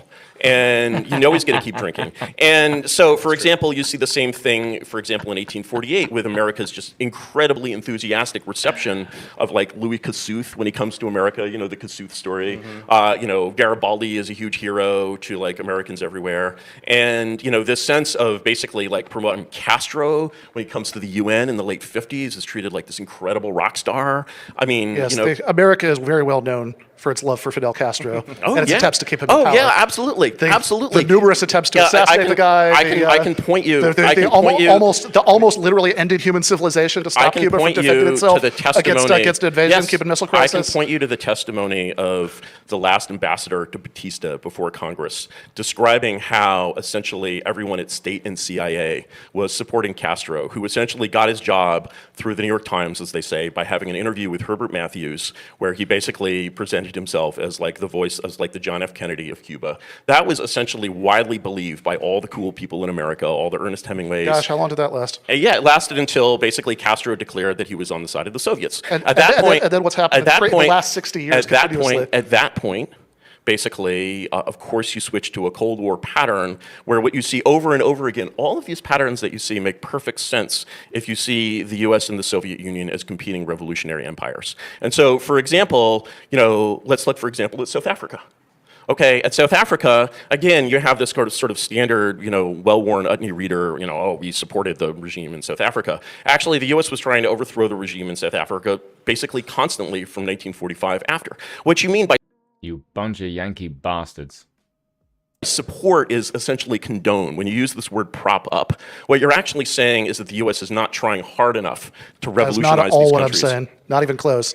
What I'm talking about is the United States supporting coups against democratic-elected governments during and after the Cold War. What I'm talking about is the armies that enforced systems like Pinochet in Chile, who, by the way, may have been less Americanized, but is definitely America's man in that situation. Yes, and you stupid idiot, you were also in favor of the democratic will be enacted. And I spoke to Chilean people, and if you look at the records, the majority of the country actually favored in him taking over militarily of the country. Because, in case you notice this other person was propped up by the Russians. So many people seem to think that Pinochet saved them from the Russian sphere. And they were more than happy to have Pinochet for much longer than normal because he was, full anti-fuck you commie mode, which tends to be quite popular with people who fucking hate communists. That the officer corps being trained in Fort Benning. I'm talking about all sorts of military aid to these places. This is not trying hard enough to overthrow it. And certainly, if you think that the United States is acting like a revolutionary empire, I don't know what the cause of this revolution is. No. Hang on. Pause. Sorry, I was outside. I'm smoking a cigar, so it takes me a minute. Excuse me, did he just say that the U.S. doesn't engage in democracy building? Not sure. Was it his implication? We didn't do that in Ukraine, for example, as we're currently experiencing some, issues with globally. Yeah, Chile still has his constitution, yeah. Yeah, right. So the United States doesn't engage in nation building, but we should engage in nation building, and it's good when we do engage in nation building. How'd that work out in Afghanistan? Or everywhere else you fucking tried it. Sorry. Continue. I'm going to go back and finish some more of my cigar. I also have to use the bathroom, but I'll be right back. Because holy shit, I had to come in. I had to pop in for a second and be like, are you fucking kidding me? Also, I was out there just for a minute, and just the level of competency of these two men, their capacity to explicate and their own ideas. It's like a whole different world, isn't it? Yes, it is. These two people should not be having a conversation. So you're smoking a cigar? Yeah. It's very unusual. I don't know many females who smoke a cigar. Well, it takes a and I can only smoke so much at a time. But yeah, I'll be right back. Give me 1 second. Back to Thad's original question about the United States exporting democracy. I think very frequently the United States has used that rhetoric. Sometimes there's been some alignment between that and what's actually happened. Very often it's used that rhetoric when there's been no alignment whatsoever between that and what was actually happening. It depends on what's convenient to American interests at any given time. I mean, go back to that Mexican Revolution example, those constitutionalists that Curtis was talking about, the U.S. Carranza. So support. There we go. Support in. Yeah. So Carranza, yeah, big Democrat there. They have there's the guy who basically proceeded to govern just like Porfirio Diaz had, and who the United States was actively helping to crush Pancho Villa. Right, and then try to crush you're the more of a Zapatistas. How do you feel about Chavez? And by the way, a Chavez story? Sure, but I'm going to finish this point first. So by the way, they have in the course of doing that, they have I think. Let's just say this. I think that the idea of the United States has been friendly, certainly in any sort of consistent way, to democracy in Mexico is going to be very hard to square with the historical record. But sure, let's talk about Venezuela. I think if you look at the most of the time let's talk about Venezuela. Was actually in office, they have the economic effects here. Alex said, "Vinegar sipper, cigar smoker, paladin." Yeah. Yeah, I like to drink vinegar. I like to smoke cigars. Also, I can't get my gay little Kratex either in Guernsey or in Maryland. I can get them And in West monarchist, Virginia. you're an unusual specimen, Aiden. Yeah, okay. Yes, I get it. I'm a bit weird, but I can't get my gay little clove cigarillos. They're illegal in Maryland. The glorious People's Soviet Socialist Republic of the state of Maryland. And you doesn't have a allow South any- African monarchist, her best friend. It's very unusual. I know. I came in the second I heard South Africa come up because I was like, oh shit, things about to pop off, right? Well, let's continue. Sorry. Yeah. You're talking about didn't happen yet. Now you can tell a story where And I have an American monarchist for a best friend. This is very weird. you're going to say, well, okay, but this was just like a time bomb, that they was all set up to do this. So even though those first 10 years in power, Yes, because you idiot, if you borrow a shitload of money on the assumption that the petrol prices will remain stagnant, or remain level, sorry, and then the petrol market crashes, and then the value of your oil sales go fucking down the drain, and you don't have the money to pay it, your economy goes down the tubes. But we've heard the argument for this before, is that like, oh, it doesn't matter how much money the U.S. borrows, because, well, we can just pay it back. No, this is Venezuela. Oh, but it's the same argument in the U.S. as well, and which I've heard, which is like, why not? Let's just borrow as much as we can. Yeah, We're not going to ever be forced to pay it back, will we? Money is all kind of fake, isn't it? I mean, I've heard these arguments, which is probably where Ben's coming from. extreme Right. poverty in Venezuela was sliced in half. This was all predestined to lead to what eventually happened, mostly in the Maduro years. Mostly in the I Maduro think that they years. have and I think that there's all sorts of stories you can tell about why that happened. I think multiple ones of those include some element of truth. That you could tell a story about currency mismanagement. You can tell certainly a lot of stories about corruption. But one thing that I think is not going to make a tremendous amount of sense is to do the usual lazy right-wing thing and say, oh, aha, see what did this? Is socialism. Socialism did this. Heavy That's state what- interventionism did this. This is the thing. This man thinks that Curtis Yarvin is some kind of like neocon. Yeah.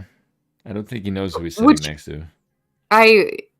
And again, don't mean to suck Curtis off, but Ben, I don't think you have any idea who you're having a conversation with right now. But do you know what is the funny, the top comment on this video? And this What is is so it? true. It says, everyone wants to fight with Curtis, but Curtis just wants to dance. I That did is see that comment. so fucking true.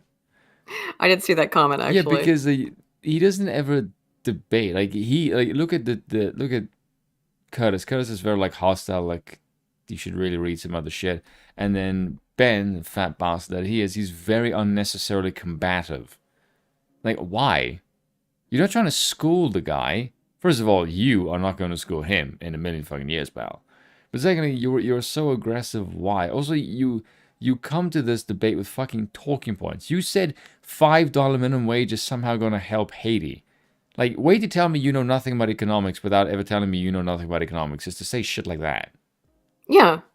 And then also say that with the Ancapistan, Haiti, like really? What are you, Yeah. high? Yeah, because it's his arguments are based insane. on a misunderstanding, an interpretation of what he thinks Curtis must believe, right? Yes. He's fighting a caricature. Yes, he's fighting someone who doesn't exist. And that's Sad. and- not a smart idea when you're talking to someone who actually does know what they're talking about. Yeah.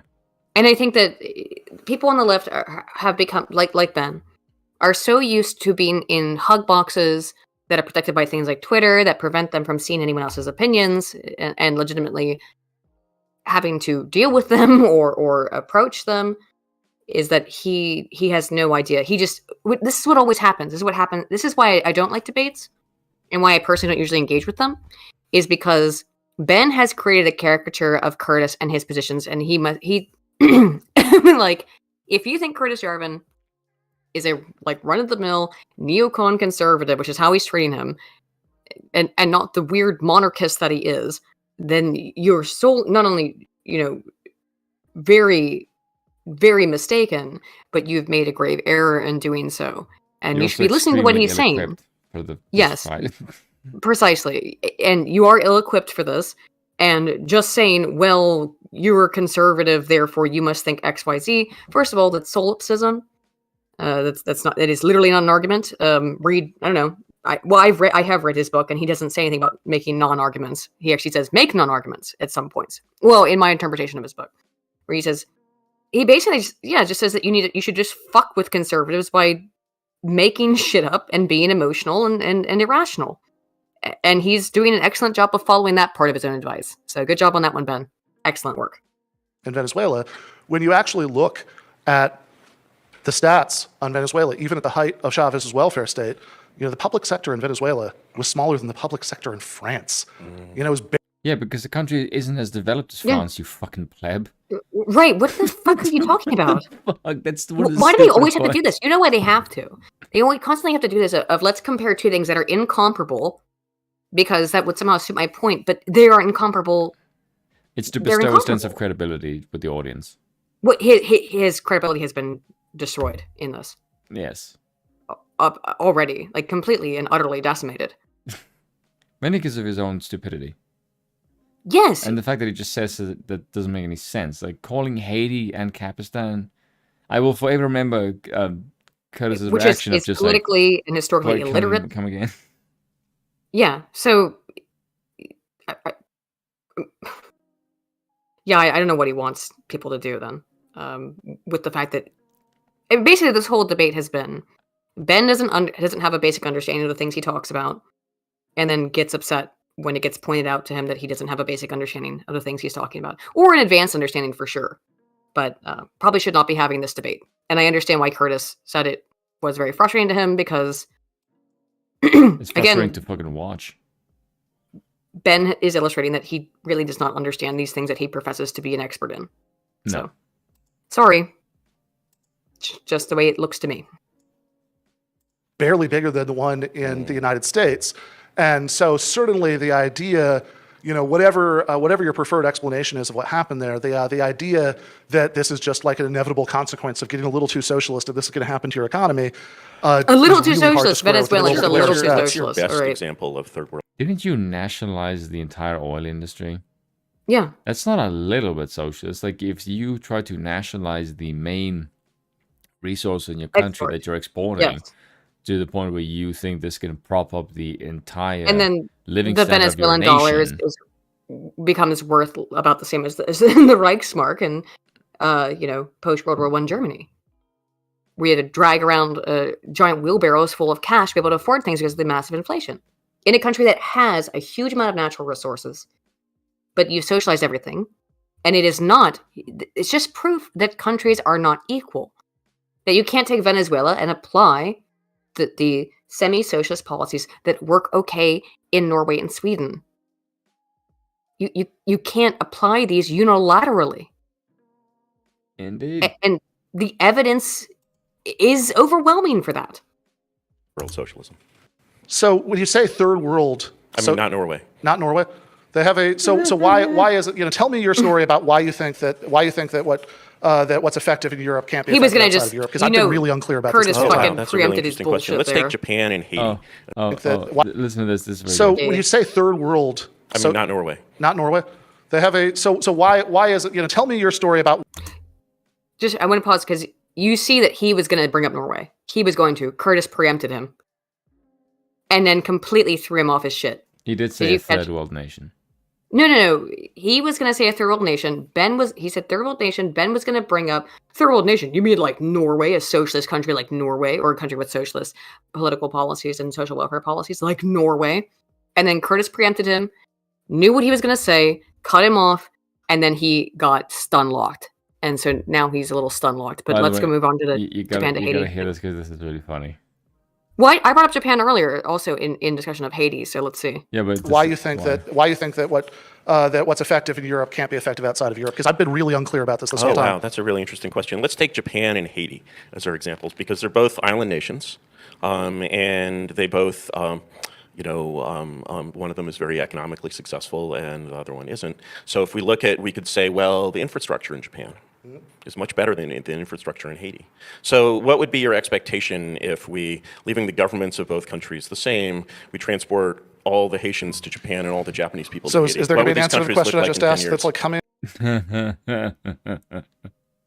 I'd like to know an answer to this question, Ben. Do you think he's going to answer that question? Hell no, he's not going to answer this question. Of course but not, it is a good question. Yeah, just to reiterate for the chat, because just to be clear what the question was, because I get the feeling that Ben is going to swerve real quickly on this one. Yeah, if there are no differences in nations besides whether or not they have a socialist government, basically, then if we were to take the population of Japan, let's take a sample size. So we were to reduce we take all of the Japanese people, and we would just replace the citizens of Haiti with people all of Japanese ethnicity and descent, and do the vice versa for Japan. Would Japan be a successful nation that overcame within 10 years, 2 nuclear bombs? Would Haiti be as successful as Japan is now? No. Absolutely not. And anyone who says so is a fucking git. Why? No, I mean, like, Haiti might be more successful than it is if you replace them all with Japanese people. Oh, yeah, Haiti would be. That's what I'm right. So just to reiterate, but would Japan be as successful as it is if it was replaced all with Haitians? Well, I don't know about that, but I think you would have to say that there is nothing about the Japanese culture that is different from the Haitian culture.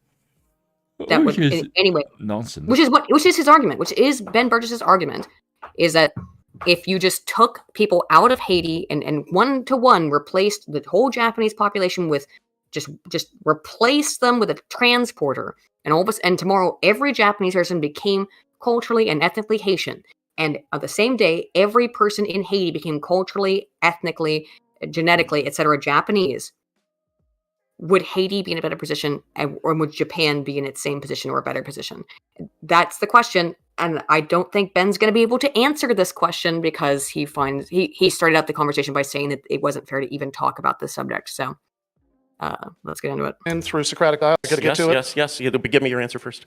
What's my answer for? What's your answer for my answer? My answer is the same answer given by Joseph Dermaist, 200 years ago, when someone talked to him about the human race and human rights, and his answer is that he had never met a human. He had met Russians and Frenchmen and Englishmen, but as far as these humans, he had no evidence of them whatsoever. So it's just about the innate difference between Japanese people and Haitian people? Innate difference or cultural difference, Curtis? Innate difference or cultural difference? Well, design an experiment to separate the two, and then I'll tell you. Okay, there we go. That's an interesting answer. So I think that that's certainly part of the answer. You need to provide an answer, Ben. Useful to this comparison to know which one of those countries is more internally democratic. Not even close. Right? Japan is vastly more internally democratic. How do you define? I really want to get back to this definition of democracy, because in Japan, has been a one-party state since 1945. Yes, it's been run by the Liberal Democratic Party. Yes. And it's been run specifically by the LDP bureaucracy, which is one of the most famous bureaucracies in the world. And so, over which the electorate seems to have absolutely no control whatsoever. So how you define Japan as very democratic, I think would get into this. Japan is much more democratic than Haiti. I know. I'm getting you to answer the question. I didn't say very democratic, and I answered your question like half an hour ago, but I'll answer it again. They have that democracy is about the empowerment of the public to have more influence over policy, to have ways of getting their will done, and the accountability of decision makers. You haven't provided any evidence for that. To the governed. Now, again, it's a spectrum. I did not say Japan is very democratic. I said it's vastly more democratic than Haiti. The current government of Haiti, very much, by the way, propped up by the United States, and not in some sense the United States isn't trying hard enough to overthrow it, but we're literally about to send over some troops to help that government hold on to power, which absolutely nobody in Haiti voted for. The current government. You said that was wait. But Ben, you said that was fine earlier. In fact, you said that was a good thing earlier in this debate. You said that this exact thing that you're now complaining about was a good thing 45 minutes ago. You said that was a good thing, and in fact, that we should do it more. We should be sending more support and propping up their democracy, supporting their democracy. Now you're saying it's a bad thing. So you're inconsistent at best, or just have no idea what you're talking about at worst. I think he just finds this question very uncomfortable, and he doesn't want to answer it. And in general, in Japan, one-party system or not, I think that you wouldn't deny that they have much more real elections. They are much less likely to do things like ban wildly popular political parties like La Valesse in Haiti. Like, they don't have, like, it's a one-party state. Like, what part of one-party state don't you understand? Okay, the part of how you're using it I don't understand is what you mean, because it's So let me the way the rest let of me- us use this phrase let me- one party. let me The way pro- the rest of us use this phrase one party state Let me is propose- for a state where only one political party is allowed. Not- there are several political parties in There- Japan. They elect people There were to their several parliaments. political They have- But they parties only in elect the LDP. communist East He's completely Germany. correct about There that. were several political parties in communist Poland. This problem This is the shit that irritates me too, where I'm like, where I've had these discussions with people and they're like, oh, well, there's a whole bunch of political parties in Norway or Sweden. It's like, yeah, but eventually, or in any country. Oh, and Democratic parties or Democratic governments have all these parties. Yeah, but they generally break down into two. So you can, again, make these kinds of whataboutism kind of arguments of, yeah, well, there are other political parties in Japan. But Curtis is completely correct. Japan has been a one-party state in practice for 80 years. That is the reality. You cannot like it, but yes, it's something it's just allowed. But I do like this too. Did you notice this? I don't know if you're 80 Day Spoon. You might have walked away from it, so I'll just tell you guys. I am a communications scholar, so I very much pay attention to body language. You'll notice that, or you may have noticed that, and I will go back here for a moment, that all of a sudden when this got brought up, Ben faces away. For the most of the time, he's been looking kind of towards the center of the table. When this gets brought up, and he's specifically trying to say like, oh, well, yeah, Japan is a two-party state, but no, it's really, or one-party state, but it's really not, because there technically are other parties. They've just never won. He moves from looking towards the other interlocutors into looking at the audience, which means he's looking for social support from the audience and not from the people he's talking to.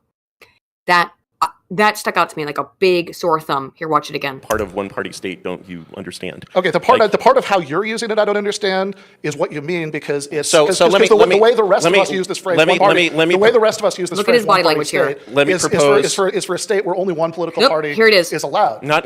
There it is. Do you see it? I know it probably should be really obvious what I'm talking about.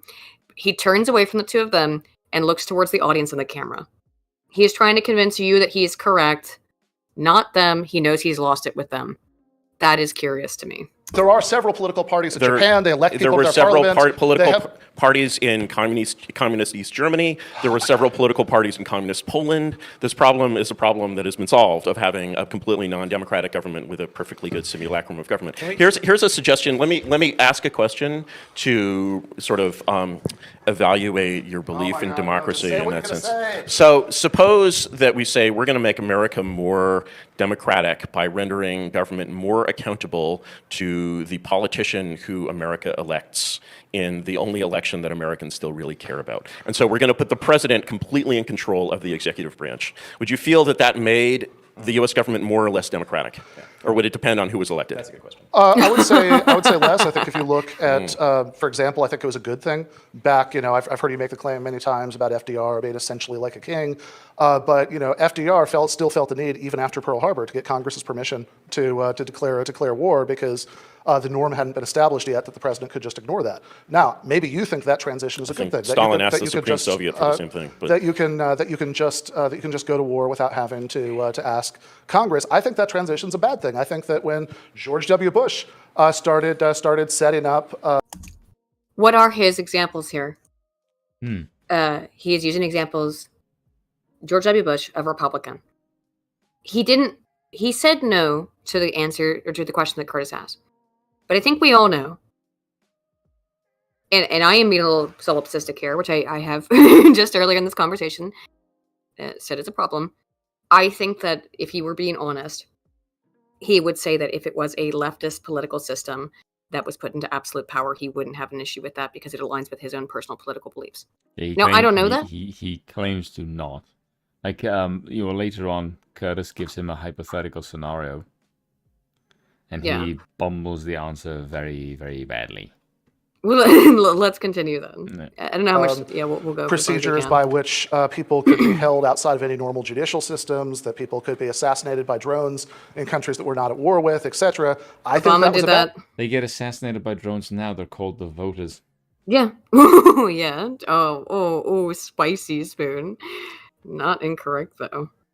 thing. I mean, if you think that's a good thing, then we have a real disagreement. And I Most also even point out, by the way, conventional just in terms of the effects of democracy on current U.S. foreign policy, or the lack of democracy on current U.S. foreign policy, you can look at the Quincy Institute. They have a bunch of good information on this.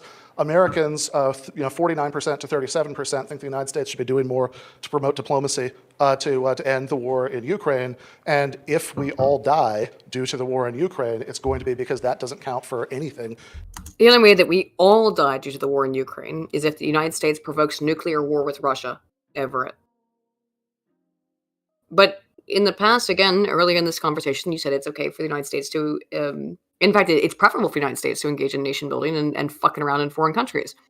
So if we're going to all die by nuclear holocaust due to some involvement in the war with Ukraine and Russia, I think that your policies are more likely to provoke that. Just a thought. Yeah. Are you back, Spoon? Yeah, I'm here. Okay, I thought maybe you went away for a minute. No, Let's continue. Sorry. In terms of how American foreign policy is made in practice. I'm glad. Can we agree on that note of isolationism? Can we find that a really good note? For reference, the U.S. was basically involved in a de facto war against Nazi Germany for most of 1940 and 1941, but that's sort of relatively well established. So I think the declaration of war is a nice touch, but it came from also a rubber stamp Congress. And, but to sort of move past the historical point, I'm not sure if you really answered my question or not. It seemed the question of whether putting the president in charge of the executive branch, it would not make things more democratic, even though it would give the people more power. Well, I don't accept the premise that it would give the people more power. But they're choosing the politician who's in power. In fact, when you... So... Let me get this straight. You giving one person more power and also getting rid of the bureaucracy, which would automatically give the people more power because you're interfacing with the chief executive who has more power directly. This would not make the country more democratic. Why? Because he doesn't like the answer. I mean, that's it. He doesn't like the ultimate outcome. And the outcome or the implications of his own political beliefs. So you rather want a massive bloated bureaucracy where he wouldn't describe the responsibility is so diluted and atomized, as Moldbug has put it and Lytton has put it. If you read Equality and Liberty and Equality, Liberty and Equality, yeah. Pitch this, right? Mm-hmm. At least when I've heard it you is pitch really, this as before, with so many things, just real quick, as with so many things that people on the left tend to espouse, and people on the right as well, let's not get this shit twisted, is that it is about language. He doesn't like the language. He doesn't like being faced with the hypocrisy and the flaws in his own system. And that makes sense. I get it. It causes cognitive dissonance. It causes psychological discomfort. But if you're going to try to be a serious political commentator, Ben Burgis, you're going to have to try and answer these questions. You can't just run roughshod over them and gain an extra 100 pounds. Yeah, you have to actually answer the questions and not just. I mean, swallow them like empty calories. You know that this whole time, I mean, again, I am engaging in solipsism. That's only because I've been doing this for a long time. I just get a very strong idea that he would really love to call Curtis Yarvin a Nazi at any point during this conversation, just as a get out of jail free card. But as we started out talking about these two guys, this is a Jew fight, so I think he's gonna have a hard time doing that one. But I mean, I don't know that for a fact. Not all Jews are equal. But that tends to be the way that people like Ben, maybe not Ben, I don't know, engage in political discourse is just by calling the other person a Nazi and a fascist, etc., which is of course not an argument, Ben. But being the name of your book. But I'm sure he would love to. At least I'm fairly sure. I could be wrong. I'd hope to be wrong. But such is the way of things. Appearance of the Young Turks, for example, the way that you pitch it is precisely that in your preferred model, which sometimes you use words like monarchy, sometimes it just sounds like you're saying, well, it'd still be Democrat, we just have a very strong executive. But in your preferred model, what you see as a virtue of it is that instead of there being public input on specific policies, the only public input is choosing a wise ruler whose judgment we're just going to trust for the next 4 years. And that's the part How is that different? seems fundamentally at odds with democratic So values. what to do me. you mean by Whoa. public input? Do you mean the like? Whoa. You How just is that described any the different current from system. democracy? You just described the current system to the letter. What the in America? What are you talking about? Also, the people do not have direct say in the public policies. He just described the current American democratic system to the T. That you get, you can complain about something for a little while. Yeah, that's how it works. That's the system you're here advocating for, ding dong, dude. He's just so out of his depth. I really think he's so completely out of his depth here that it's embarrassing, and two, yeah, it's embarrassing to watch. I'm sure it was very embarrassing for Curtis to engage in. Woo! All right. Like no period for federal regulations? Do you mean? I mean, the actual ability and practice of the public to work its will. I see no such yes. ability. Give some Sure, examples. How does the public work its will? Well, here's an easy example. We were talking earlier during my one-on-one with Thad. We were talking about Florida. So, my favorite, this is an extreme example, but my favorite stat about the 2020 election, my favorite factoid about the 2020 election is that Trump won Florida, but the $15 minimum wage won by a lot more than Trump did. Is that why? Is that why? Or you would never, of course, bring up fortification or anything else in that particular election, now would you? Of course you wouldn't. So, I mean, it's cute. This is some very cute shit of like, oh, it's just because of the $15 minimum wage that Trump lost. Are we so sure about that? Nope. Not if you're an economist, anyway. In Florida, or you can look at what happened just now in Kansas, for example, with the rejection by a high double-digit margin of attempts to make it easier to restrict abortion. Now, those are really easy examples because those are cases Well, where that's the just the public is women actually problem, directly okay? voting on things. Right. But How do you feel about the public rejection of gay marriage? I think that in that case, the public is making a decision that I don't like, but I absolutely think that's better decided democratically. So you believe that the Supreme Court decision? I don't believe in judicial review. I'm thoroughly on record about this. I think that that we want an empowered, mobilized public protecting basic rights rather than the courts. In fact, this idea, the popular right-wing narrative at the time, that you want it protected by mob rule rather than by courts. Is that what he just said, or did I misunderstand him? Spoon, did you listen to that bit? Can I go back for a second? Did he just say that we want mob rule over rule by courts? Let me make sure I didn't misunderstand that. Make sure. Do you believe that the Supreme Court decision? Sorry, go ahead, Spin. No, go on. Okay. Yeah. I think that in that case, the public is making a decision that I don't like, but I absolutely think that's better decided democratically. So you believe that the Supreme Court decision? I don't believe in judicial review. I'm thoroughly on record about this. I think that that we want an empowered, mobilized public protecting basic rights rather than the courts. In fact, this idea, the popular right-wing narrative at the time, Wow. that the people want marriage defined, well, the way the Bible actually doesn't, but whatever, is between one man and one woman. But it's these elitists in robes who are stopping that. Actually, elitists. Whereas Okay. that had been very recently true. By the time the Supreme Court decision happened, public opinion has shifted wildly on that. Wow. In the direction of support for marriage equality. Probably the Supreme Court decision wouldn't have happened if not for that, because they wouldn't have felt they could get away with that. But yeah, I do think that it's better to establish these things democratically. I think it's very healthy that, like in the Republic of Ireland, for example.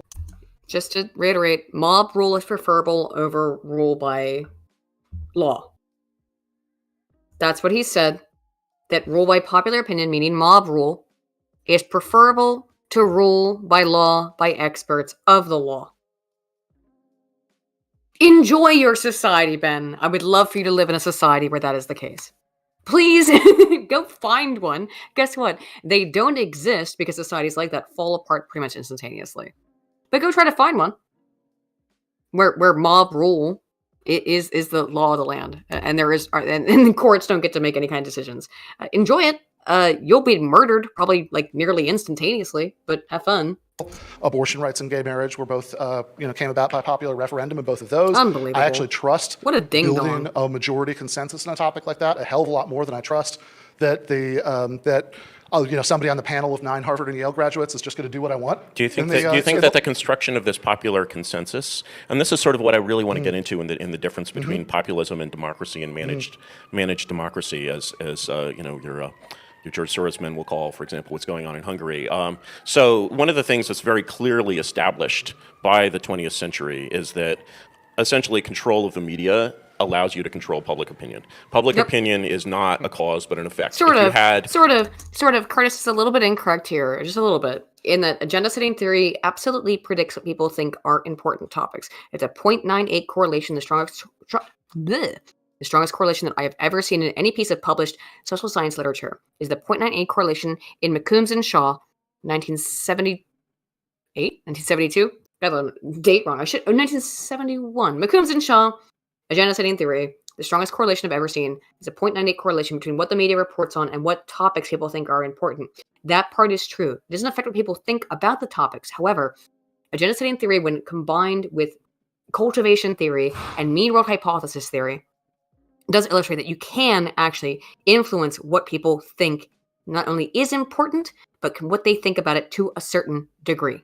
And the left-wing media establishment, which controls all media that's popular pretty much. I mean, they'll say, oh, but there's Fox News. Okay, so there's Fox News. So there's one. The rest of you all have a homogenized media perspective on politics.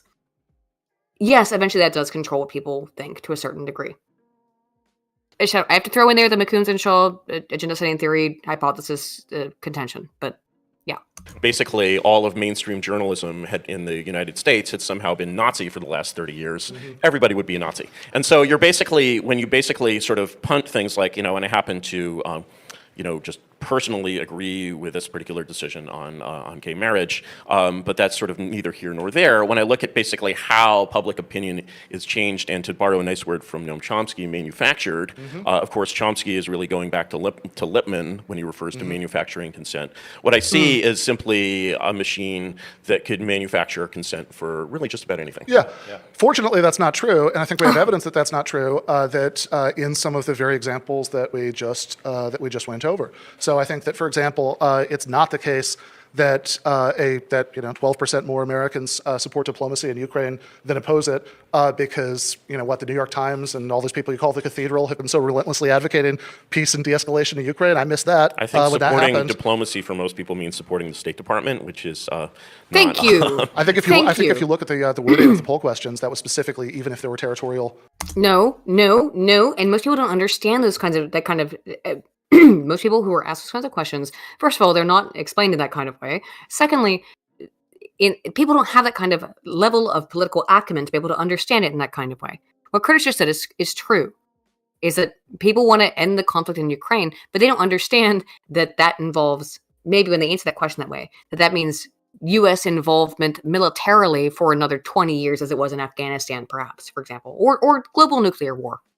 Right? They say those things because they think that's the correct thing to say from an emotional perspective and from a moral foundations theory perspective. They don't say that because they understand the actual outcomes and the militaristic outcomes of saying such a thing on a poll result. Okay? So you just denying that then is also very silly. Concessions involved. I think that something like the $15 minimum wage example. I think that's. I think there are a lot of cases in which, look, does propaganda work? Sure, it often works for a long time. It's variable. It depends on the issue. It depends on a lot of other factors. I don't think that seeing the media and academia as being sort of omnipotent over public opinion is particularly accurate. I think it captures part of a complex reality, but I also think it misses a lot of it. Ben, how many Americans do you think are capable of being democratic? Or would be interested in being democratic? Good question. Would be interested or capable good question. Participating in a real way that you would respect in governance? Yeah, I mean, I think it's already the case that Americans do have some avenues for public participation, and I think that's a good thing. I think that there are other avenues that we could have, for example, by having a much stronger labor union movement. This has historically been a hugely important way for ordinary working class people to have more influence collectively over the political process. That somebody, And you just assume that it would always be they would make good decisions inherent. Because that has to be involved. That's basically what he was asked, that he kind of just ran over. That people would be able to make good decisions. He's saying any more ability to make more decisions is good. doesn't matter if the people have no fucking clue what they're talking about, which was important in this Ukraine discussion that he also kind of just more or less ignored. I don't think that he provided in any way a reasonable or logical example of this or explication to that. Just more power to people to make bad decisions so long as they are left-leaning positions, in this case, voting for labor unions, therefore is good. Why? Because it is. That's not convincing to me, and maybe it's convincing to stupid people, but not to me. Somebody like I'm not, and I'm also quite stupid. So Jesus Christ, dude. Jay was mentioned. Can I speak to that for a moment? In a moment, you can. Yeah. If they agree with the union. But I think that that in that case, again, if you're talking about sort of expression of widely perceived interests, that they have there is going to be some collective influence. There's certainly going to be much more collective influence with that than without that. That is this going to be good for the wages of people who work menial jobs is a question that politicians are going to have to spend a lot more time worrying about if they're worried about what organized labor is going to do than if they're not worried about it. And again, I think to the extent that politicians whose natural instincts may not have been at all. Okay, so the only way to influence people under the democratic system that you're proposing is to threaten them. That's what you're saying, Ben, is to threaten them with some kind of loss of power in this case. Well, why would Curtis's model then of the monarchic system, where you would still have the same fucking issue of, if you want to get something done, you might have to threaten somebody, in that case maybe with political violence, which is still ultimately what you are advocating for, is some type of political violence, some type of political action. If that's the only way you can get things done, you're not making a good argument for democracy, in my opinion. Spoonie there. Did you fall asleep? We didn't fall asleep. Oh my god. He probably just walked away for a second. We'll try again. If he fell asleep, we'll see what we're gonna do. In those directions. I mean, go back and look at LBJ in the 40s. If you look at what some of them have done in a political environment where workers did exercise more political influence, yeah, that's a good thing. I think that if people have more free time, which by the way is also something that can be a function of social democracy and the regulatory state and welfare state, if people have more free time, and at least some of them, not everybody, doesn't have to be everybody, but if some of them spend that time being more politically active, again, that's a good thing, and you're going to. No. If people have more free time, what in any way gives you the impression that people having more free time means that they would expend that free time expending it on involvement with political issues? Generally speaking, when people have more free time, do you know what they spend it on? Leisure issues, leisure things, not on politics. Politics is exhausting, as we can illustrate by Spoon having fallen asleep. So, politics is fucking exhausting. Are you there? Yeah, I'm here. Did you fall asleep? No, I'm here. Did you fall asleep? You go on. You fell asleep. You fall asleep every week. You're getting such a sleepy Spoon all the time now. You literally just asked me, you're right here, and I instantly replied. Don't sass me. Well, you didn't respond earlier because you were snoozing. But again, I've seen this 3 times. I know. How much more do you want to get through? It's another hour on this. Do you want to split this? I mean, I knew it was going to take us forever to get through this. You can go through some of it more. You want to go for a little bit more, and then we want to do the rest maybe tomorrow? Yeah, because I mean, it's fucking almost midnight here. Yeah, I know. And I've been up since 6 a.m.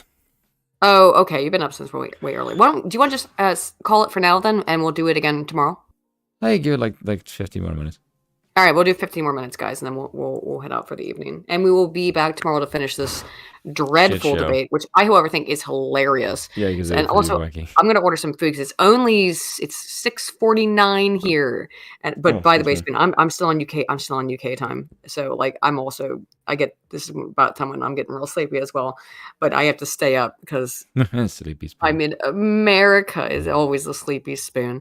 We'll go through about 15 more minutes, and that will give us about an hour left tomorrow, and then we will also go over the Trump speech. Does that make sense?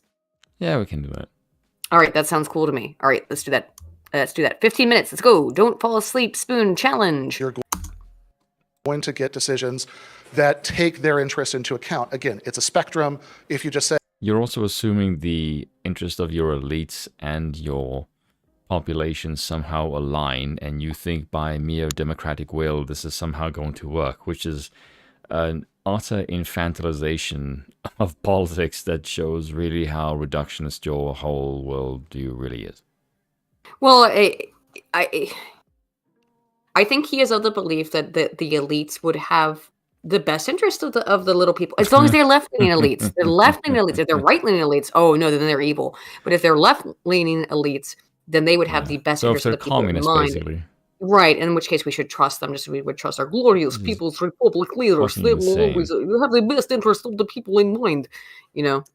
Say, do we have perfect democracy? Do we have no democracy? Then sure, it's easy to go with the no democracy option. But I think more democracy is, broadly speaking, a good thing, and I'll appeal to the wait a second. example. If you haven't even been able to Sorry, really but define I what mean, democracy is, other it than seems people very making clear more to me decisions. that most Americans, probably the vast majority of Americans, are not only not interested in being democratic, but they're not interested in politics at all. Now, what do Ooh, you very do good if you want, point. you want democracy, and that doesn't it require Like them Curtis to Lish be looks at so least bored at somewhat this point involved in already. this? Yes. Yeah. And what do you do if you impose This democracy? is I mean, it seems to me infantile, you're in the situation honestly. the founding fathers were in, where they're looking at streets full of drunks and fornicators, and they're thinking, well, we're going to give these people power over, governance. That's still somewhat the case, but it's just apathy. People play And video games QAnon, watch- QAnon. Let's not forget QAnon. So That's- we're- that's- I mean, So- half, so- half so- Americans so we're- believe in angels, and So we're okay. So we're back to the transition to less democracy from the. No, I really would like him to answer that question about the QAnon thing. Yeah. Respond to that. That's the people coming up with an idea that they support popularly. Are you in support of QAnon stuff, Ben? By the way, just Or do you think those people should be shut up by force by the government? what if more than half your population goes, we should have a monarch? Yeah, well, good question. What if half the population, as was the case in Germany, says let's elect Hitler? Yeah. Well, let's bring back the Kaiser. I'm saying Because because democracy that shit. that is what he's advocating for. Because don't forget that people elected Hitler. Okay, Oh, not it wasn't smarty. quite that simple, but ultimately they did. That was an election. So, if more free choice of all the people to pick what they want is good, then putting Hitler into power was good by that moral reasoning. And I hate doing the Hitler example because, of course, it's Godwin's law and it's bullshit. But Or Pinochet if- taking power via the military. well, no, that would be wrong because he wasn't voted into power by this guy's opinion. No, But but Hitler would be fine. the overtaking by Pinochet through the military had 66% of the vote. Yeah. So that's right. Yeah, that is Right, democratic. Right. So that yes, you are correct there with Pinochet as well done. So then Pinochet being in power is also fine because people voted for it. Yes. So then if the majority okay. wants something, then why does the majority? So then, why right, can't we if the vote for a monarch? Well, okay. Well, I'm sure I would love to I would love to ask Ben Burgis that question. If the majority of people in the United States said that we want to overthrow the Democracy. democratic system because we're I want tired of King it, Trump. we want to place Trump and his family as the eternal monarchic line of the United States into power. That'd be a great. Would you be timeline, okay wouldn't it? with that if that's what people voted for? And I'm pretty sure He would lose the his answer mind. would be no. Just saying. He would shit his pants. Yeah, don't think he'd be on board with that. Articles of Confederation to the Constitution carried out by people you don't like for reasons you don't like, which somehow is an anti-democracy lesson No, I'm to just you. I don't asking what you understand want that. to do with the American people, Yeah, with the I don't- Americans as they are. I think the American people as they are, if they exercise more political influence, that would be a good thing. but they don't. That doesn't answer his question in any fucking No, way. it didn't. And certainly didn't answer ours. Of course, we're not there. But yeah, it didn't answer his question even in the That's slightest. what I mean. It's just talking points. Yes, it is. And I really don't think that Ben has the capacity to Be honest. respond outside of talking points, which is, I mean, frankly, like I thought his book was Embarrassing. really stupid, but I thought maybe he was writing it for stupid people. Well, no, not I think. I know he was writing it for stupid people. And What do you I'm not think saying that doing- to say, I'm not saying that to in any way disparage people who have promoted his book, including Shu, who I do think is a really lovely person. By but the I- way, I Aiden, I know his- you mean his well, book but that sounds really condescending when you say. I know it sounds condescending. I'm not trying to, and I'm not trying to sound condescending. But his book is written at like a 5th or 4th grade level. It just is. I don't know how. You're not making any better, my dear. I don't. I just is. The book is written at a 5th grade level. I mean, it just I know, is. but I it's don't know how adorable else when to you help. said like you're really cute, but like the book is so childish. It's like, yeah, this is you're saying like this is why you recommended it because your reading comprehension is at a 5th grade level. No, that's not what I said. I said I can I see know, why but people that is would the like the book implication. because it's very easy to understand. Because it's written at a pre-high school level. Maybe it's not that bad. When I read it, I was like, holy shit. It read like a Tumblr blog to me. Okay, that's the vibe I got from it, and I haven't read it in 9 months. But when maybe even longer than that. With how high monarchical values you should really listen or mention, you plebeian peasants. It's just dumb. It was just again. It reminded me, yes, of reading a Tumblr blog written by a woman. Not, I mean, like that's just it was very catty. You are deliciously bitchy. sexist, by the way. Well done. Yes, but it was catty and bitchy and had this very like mean girl quality to it, as it referred to Ben Shapiro. Not just because it's the cover; it's in the book. He constantly talks shit about Ben Shapiro and a couple other like right-leaning commentators. He writes like a teenage girl. There is no other way for me to describe his book, and maybe that's why it's popular. One too. Yes, maybe that's why his book is popular, is because it's written for a mass audience in a way that. I'm saying it's written for a larger, wider audience in the way that Curtis Yarvin's insane, his rambling, nigh incomprehensible blog is not. Okay, that's just the truth. No, I can't. I like Curtis Yarvin. I've read a whole bunch of his blogs multiple times over, and even I sometimes can't understand what the fuck he's trying to say. Okay, but I can sure understand what Ben Burgis was trying to say. Yeah, but I can sure understand what Ben Burgis was trying to say, and I found it utterly and completely lacking in substance.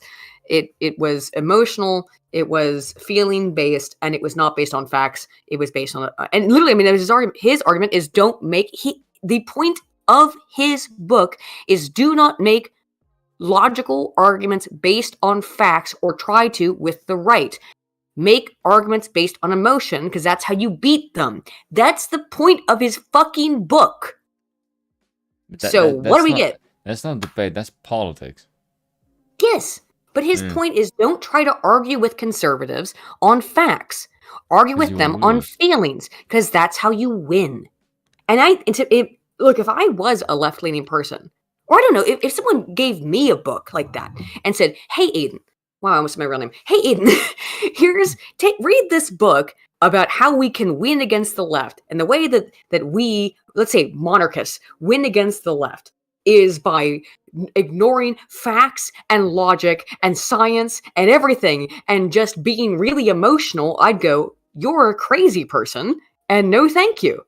But that worked for him. That's the way he sees things. I would do that old meme of the 50s guy with his hand in midair. I was just like, no thanks, I don't have a vagina. Yeah, no thanks. Yeah, the second, I think it's an anti-communist ad. Yeah, propaganda. Funnily enough, the thing you're talking about, or where he's saying no to the alcohol. But yeah, pretty much, that.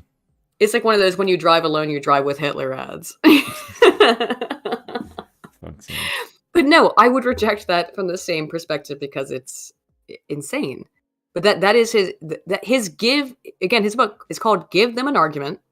And it's about how you should be emotional, essentially. I am largely oversimplifying it, but that is, and also the whole book is just him talking shit about right-wing political figures and using ad homs on them every other page.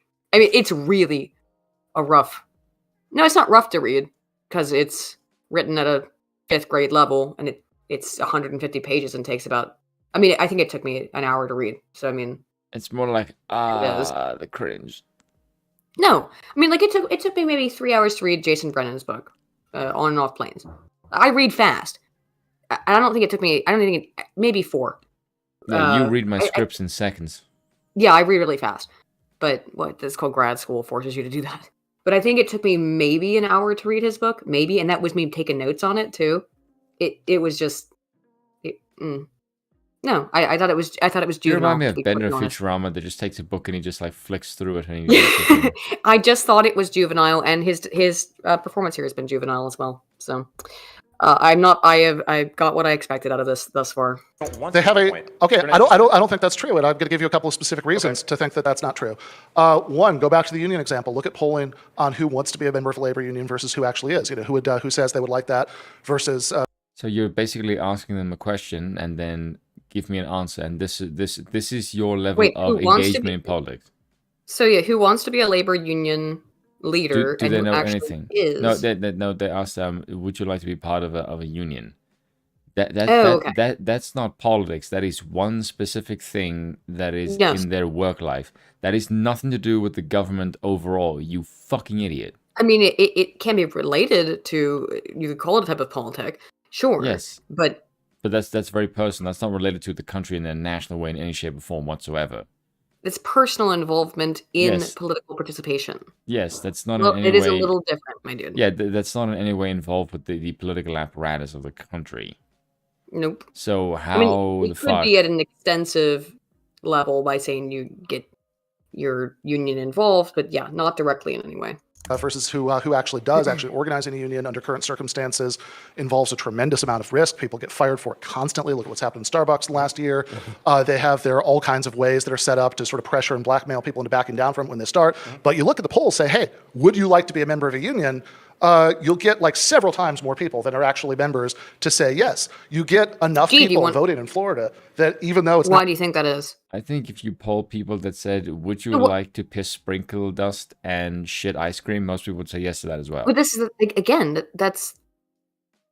Do you want to be a member of a union? Well, is the union promising you, sprinkle dust? Which they usually are. Yes. Oh, don't you hate... I bet you hate your boss. If you join our union, then you can shit all over your boss all the time. Now, by the way, and you know... get 50% more pay, but we take 20% of it. Have you ever... Okay. I really dislike the union talk because it always comes from coastal liberal elitists. I mean, generally speaking, comes from coastal liberal elitists who have never been involved in a union. Stick debated. And, you know, where I'm from... Bitch, by the way. Where I'm from, where my family's from in West Virginia... Yeah, also gun to head. Is steel country. And then before that, coal country. There's no more industry left in West Virginia. Not in steel country nor in coal country. And why is that? Well, they both got shipped off to China. Why did they get shipped off to China? Labor unions. They demanded Americans be paid a hell of a lot and get a whole bunch of vacation time and have these incredibly cozy jobs. Now, to be fair, cozy in terms of your pay and your time off and things like that in an otherwise largely impoverished area of the country, working class, I should say, not impoverished. It wasn't impoverished back then. It was working class. And they demanded more and they demanded more. And it wasn't the people who, at the lower end, the people who were pouring the steel, you know, who actually made the money out of this. It was the labor union organizers, of course, who became multi-millionaires and their families who became multi-millionaires. Well, eventually it became too expensive to make steel in America. So guess what happened? It started importing it from China. It became cheaper to put it on a boat and have slave labor do it in China, because that's what happens now. There's no more steel industry in the United States to speak of, such as there was just 50 years ago, because of labor unions. But does this guy know anything about that? I guarantee not. And if I were to ask him questions about why is Follansbee Steel out of business, he would say something Republicans. The reality is it was because of the labor unions. That's why. That's why. Not what you predict. You destroyed American Steel. Okay, for example. Good job. Thanks. Thank you very much. You destroyed my family's hometowns. Thank you. Love it. For the partisan alignment of the state, you get the $15 minimum wage through. Again, I think if public opinion counted more, even in foreign policy, I think that the outlook right now for world. You see what I mean? This is this thing. Oh, more people want it, therefore it's good. This is the same argument of the Dictator's Handbook. Yes, it is. It's mob. Shit book, yes. By the way, it's mob rule. You know what? You're right. It's exactly out of the Dictator's Handbook. Where if more people want it, therefore it's good. That is not the case. There is no intelligence of mobs. I don't know where that fucking mythology came from, because every piece of social science literature that's been published, no, Because they'll cite social science literature, and it's like, yeah, but the social science literature completely disagrees with you. Mobs make terrible fucking decisions. They'll cite this stuff about how, like, if you have a group of scientists come together to work on a problem, they're able to solve it better than one scientist individually. That is not mob rule. That is people taking their resources of intellectual resources and pooling them. That is not them making decisions. That is them using their resources to come to a conclusion, not to rule over one another. Who was it? There was The one madness of mobs is one of the most researched, if not the most researched element of social science. When you put people into a group, particularly a pseudonymous group, meaning that their individuality is obfuscated, as it is in the case of voting, they make absolutely pants on head stupid decisions. Every single piece of literature and research on this has proven this consistently. So you are the anti-scientific one, Ben. You are the one talking nonsense. Sorry, continue, Spoon.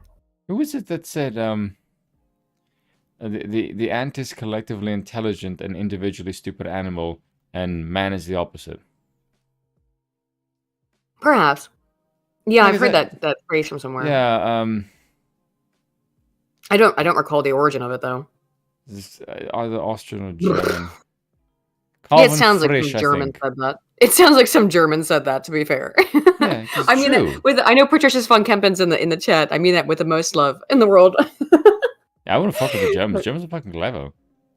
Yeah, they are, of course. But that is the complete issue here. Is you are a belief in the intelligence of mobs is not based on any piece of scientific literature that I've ever seen conducted. Yeah, the madness of mobs absolutely is. That's what Mencius said. A democracy is the belief in the collective. Hold on, let me see. Hold on, I need to find this. Yeah, see if you can find Mencken's exact quote. But no, mobs behave extremely erratically. They engage in the most heinous forms of violence that we see in the human condition. And the things that I found in my research have been working on this stuff with the envy and self-interest and greed and violence on the left is so. I spoke about it earlier, and I will be talking about with Tim this Friday. Oh, did I talk about this yet?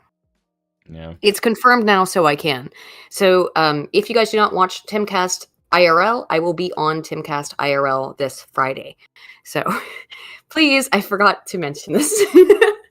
But yes, I'll be on with Tim. Tim is a great guy. He's invited me out to his beanie compound, and we'll be hanging out. I don't know. I think he wants to. He's interested, I think, in some of the research I've been doing, or collating, I should say. I haven't conducted it. I'm just collating it. Here's a quote: "Democracy is a pathetic belief in the collective wisdom of individual ignorance." Oh, what a banger, Mencken, as usual. That is an extremely good quote, and that is it sure is on accurate. Dude, you print on a T-shirt. Holy shit, that's excellent. I wouldn't mind putting on a T-shirt. Actually, I'd happily wear that. Hell yeah, me too. That's fucking true. If you just look at the stuff he writes on democracy, like, my God, how do we ever choose a system as government? Yeah, I think he's completely correct. To watch more Tim. Fuck me, Alex. Oh no, Tim's a lovely person, and I like everybody. I think that Luke Rudkowski has been on a lot recently, so it'd be cool to talk to Luke, who is an anarchist. But that's all aside. I'm not gonna lie. Some of the videos that I have where I make fun of Tim for being a fence sitter, does tend to do quite well. I like Tim has always been absolutely a lovely person to me. I've always really liked Tim.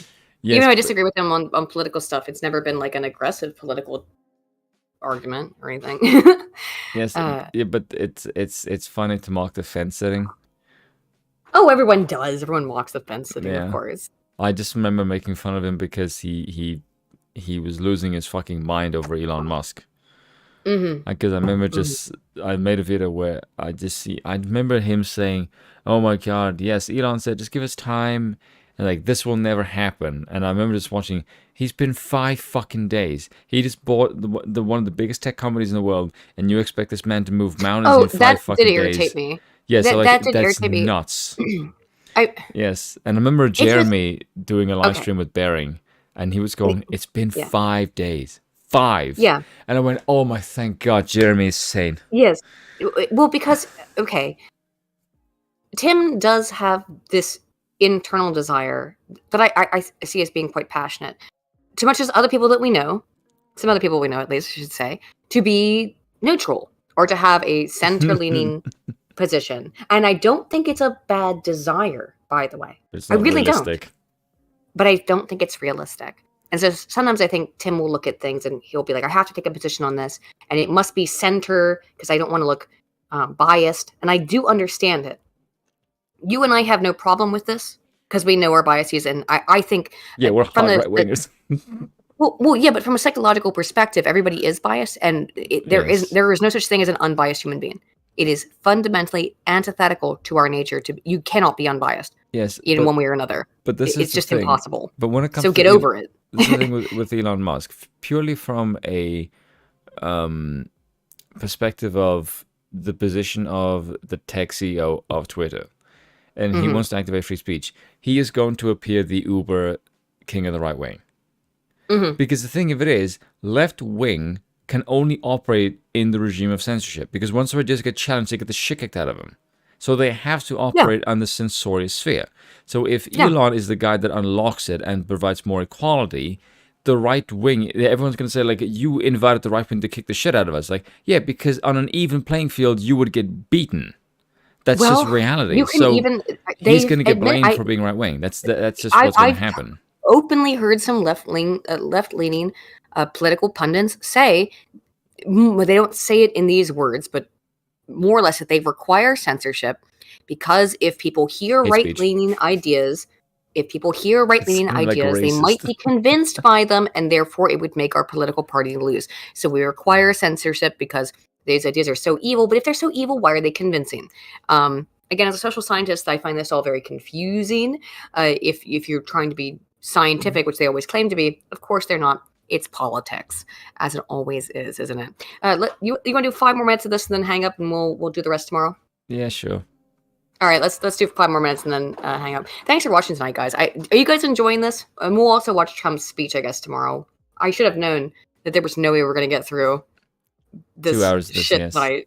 I know. Yeah. I'm very skeptical about showing this to an audience. Because I feel like watching Curtis is like a niche thing that you have to appreciate if you're slightly autistic or very weird. Yeah, but and I feel like this is not the most premise people's of wheelhouse. This particular channel that you and I are doing is that we're two weird people. Yes, that is true.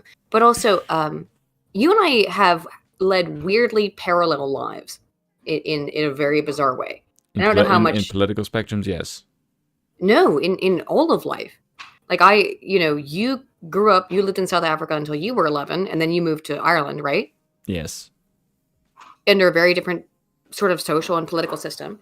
I lived in West Virginia in a very isolate, backwards culture. And then I moved at the exact same age at 11 to Baltimore City.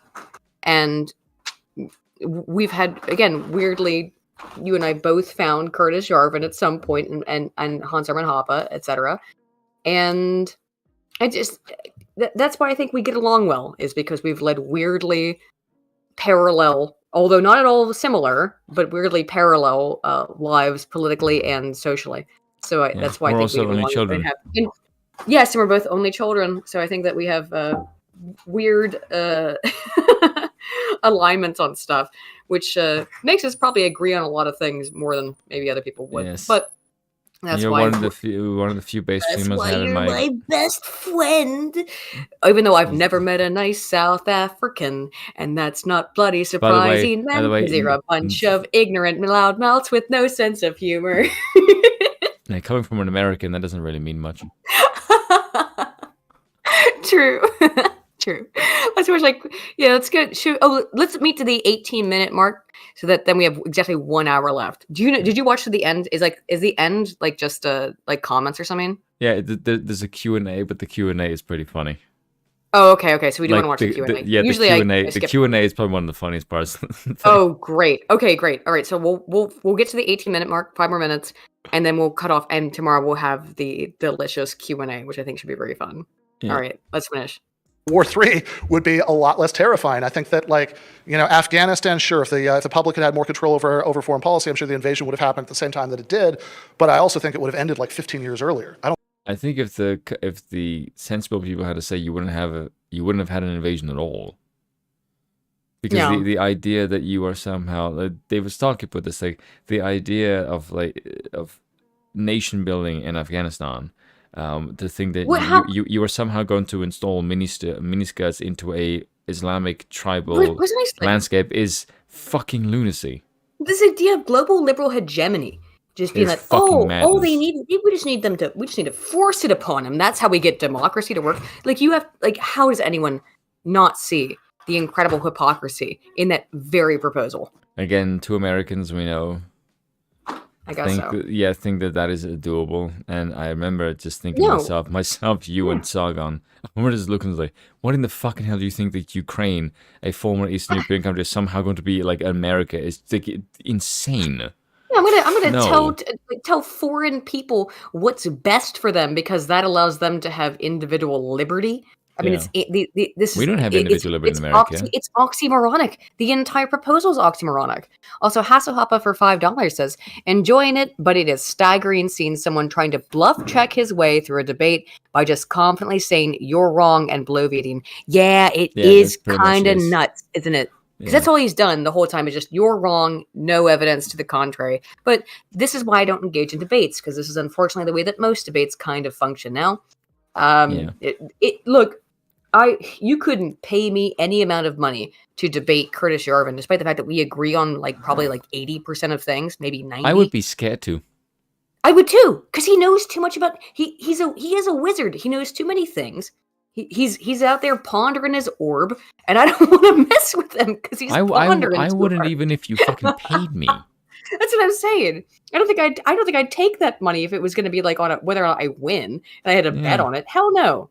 Because you want me to embarrass myself for like several $1,000s? Like, no. No. I mean, like, I'm not saying that Curtis can't be wrong or anything like that. I'm saying he just has an autistic, encyclopedic knowledge of certain things. And unless I was Curtis, you can come debate me about de-individuation in computer-mediated communication. I think I'll win that one.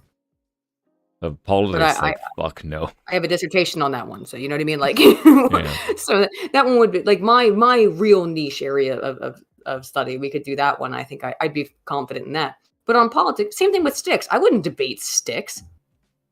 Fuck no. I wouldn't debate Razor Fist. I mean, it depends on again. Like if it's on my thing, yeah. But on politics, no. I wouldn't want to. I would rather debate Razor Fist than Sticks. Oh, I'd much rather debate Razor Fist than Sticks if I had to choose. But I'd much rather have a conversation with them. But it's the same thing with Destiny. I don't want to debate Destiny. Destiny actually does know a lot about what he's talking about. I think I could rile Razor Fist, whereas I know I couldn't rile Sticks. Yeah, Sticks just from a debate tactic, Sticks is like extremely stoic. Yeah, I've never seen Curtis get mad. You know. Yeah, he actually speaks about that in the blog about this. He said it's important to stay. He looks more bored than anything else. I think he looks. Yeah, I think that he thinks this is all trite, and it is trite. To be honest, yes, it's exhausting.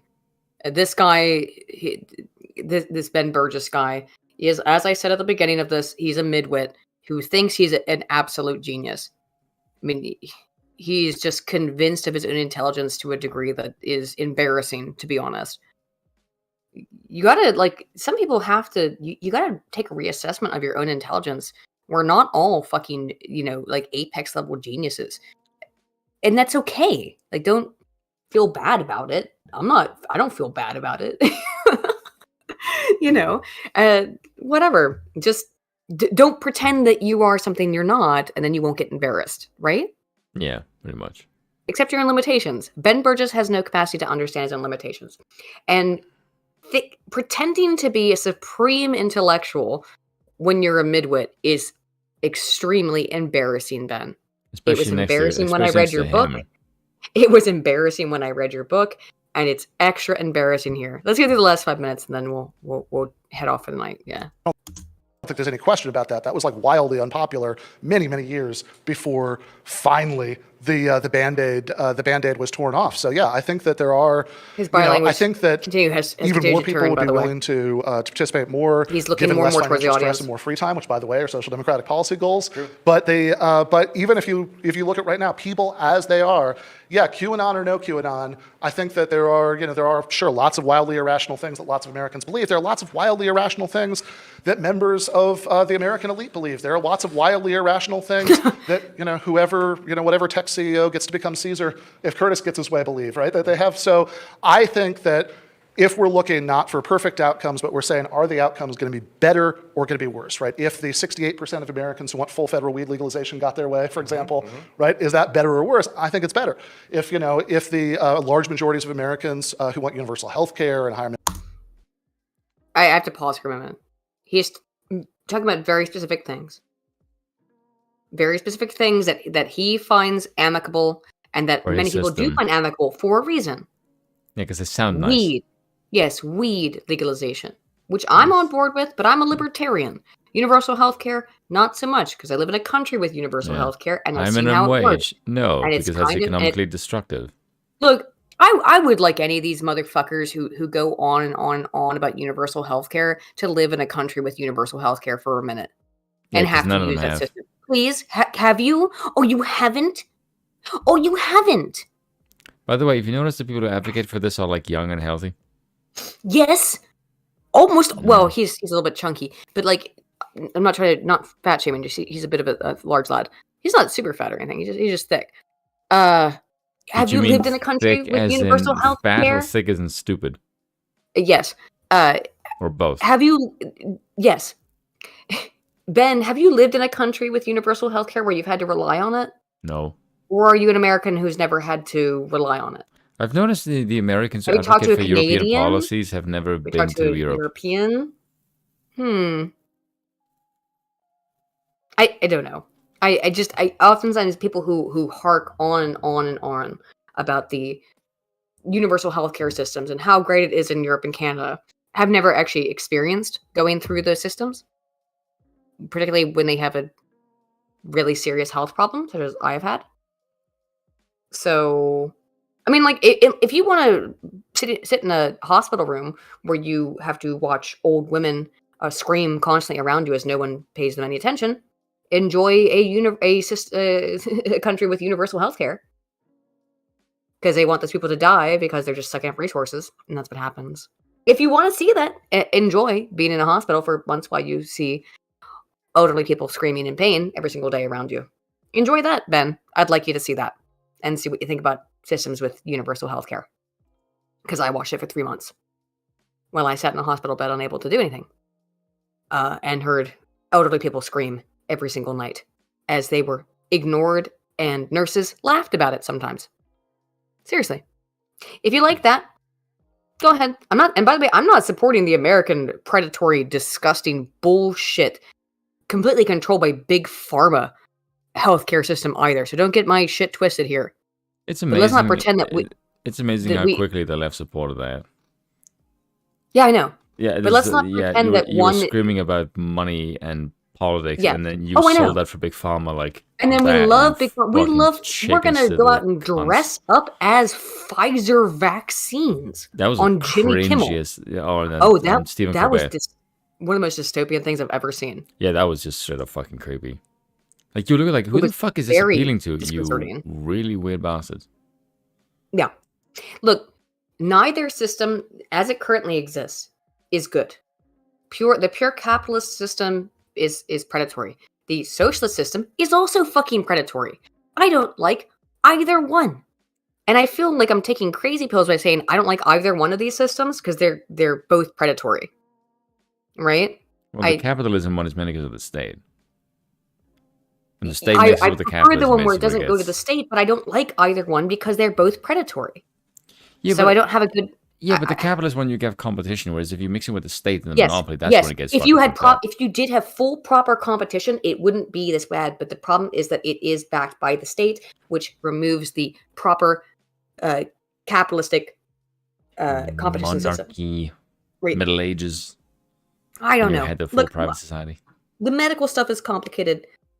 I'm just I'm not saying. being Well, nice on it, Tim. I've said this before, but I would say this.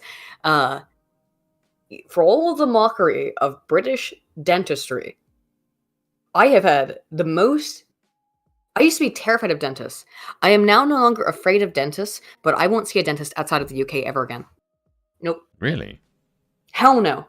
Why? Because American dentists are absolutely barbaric, comparatively. Oh.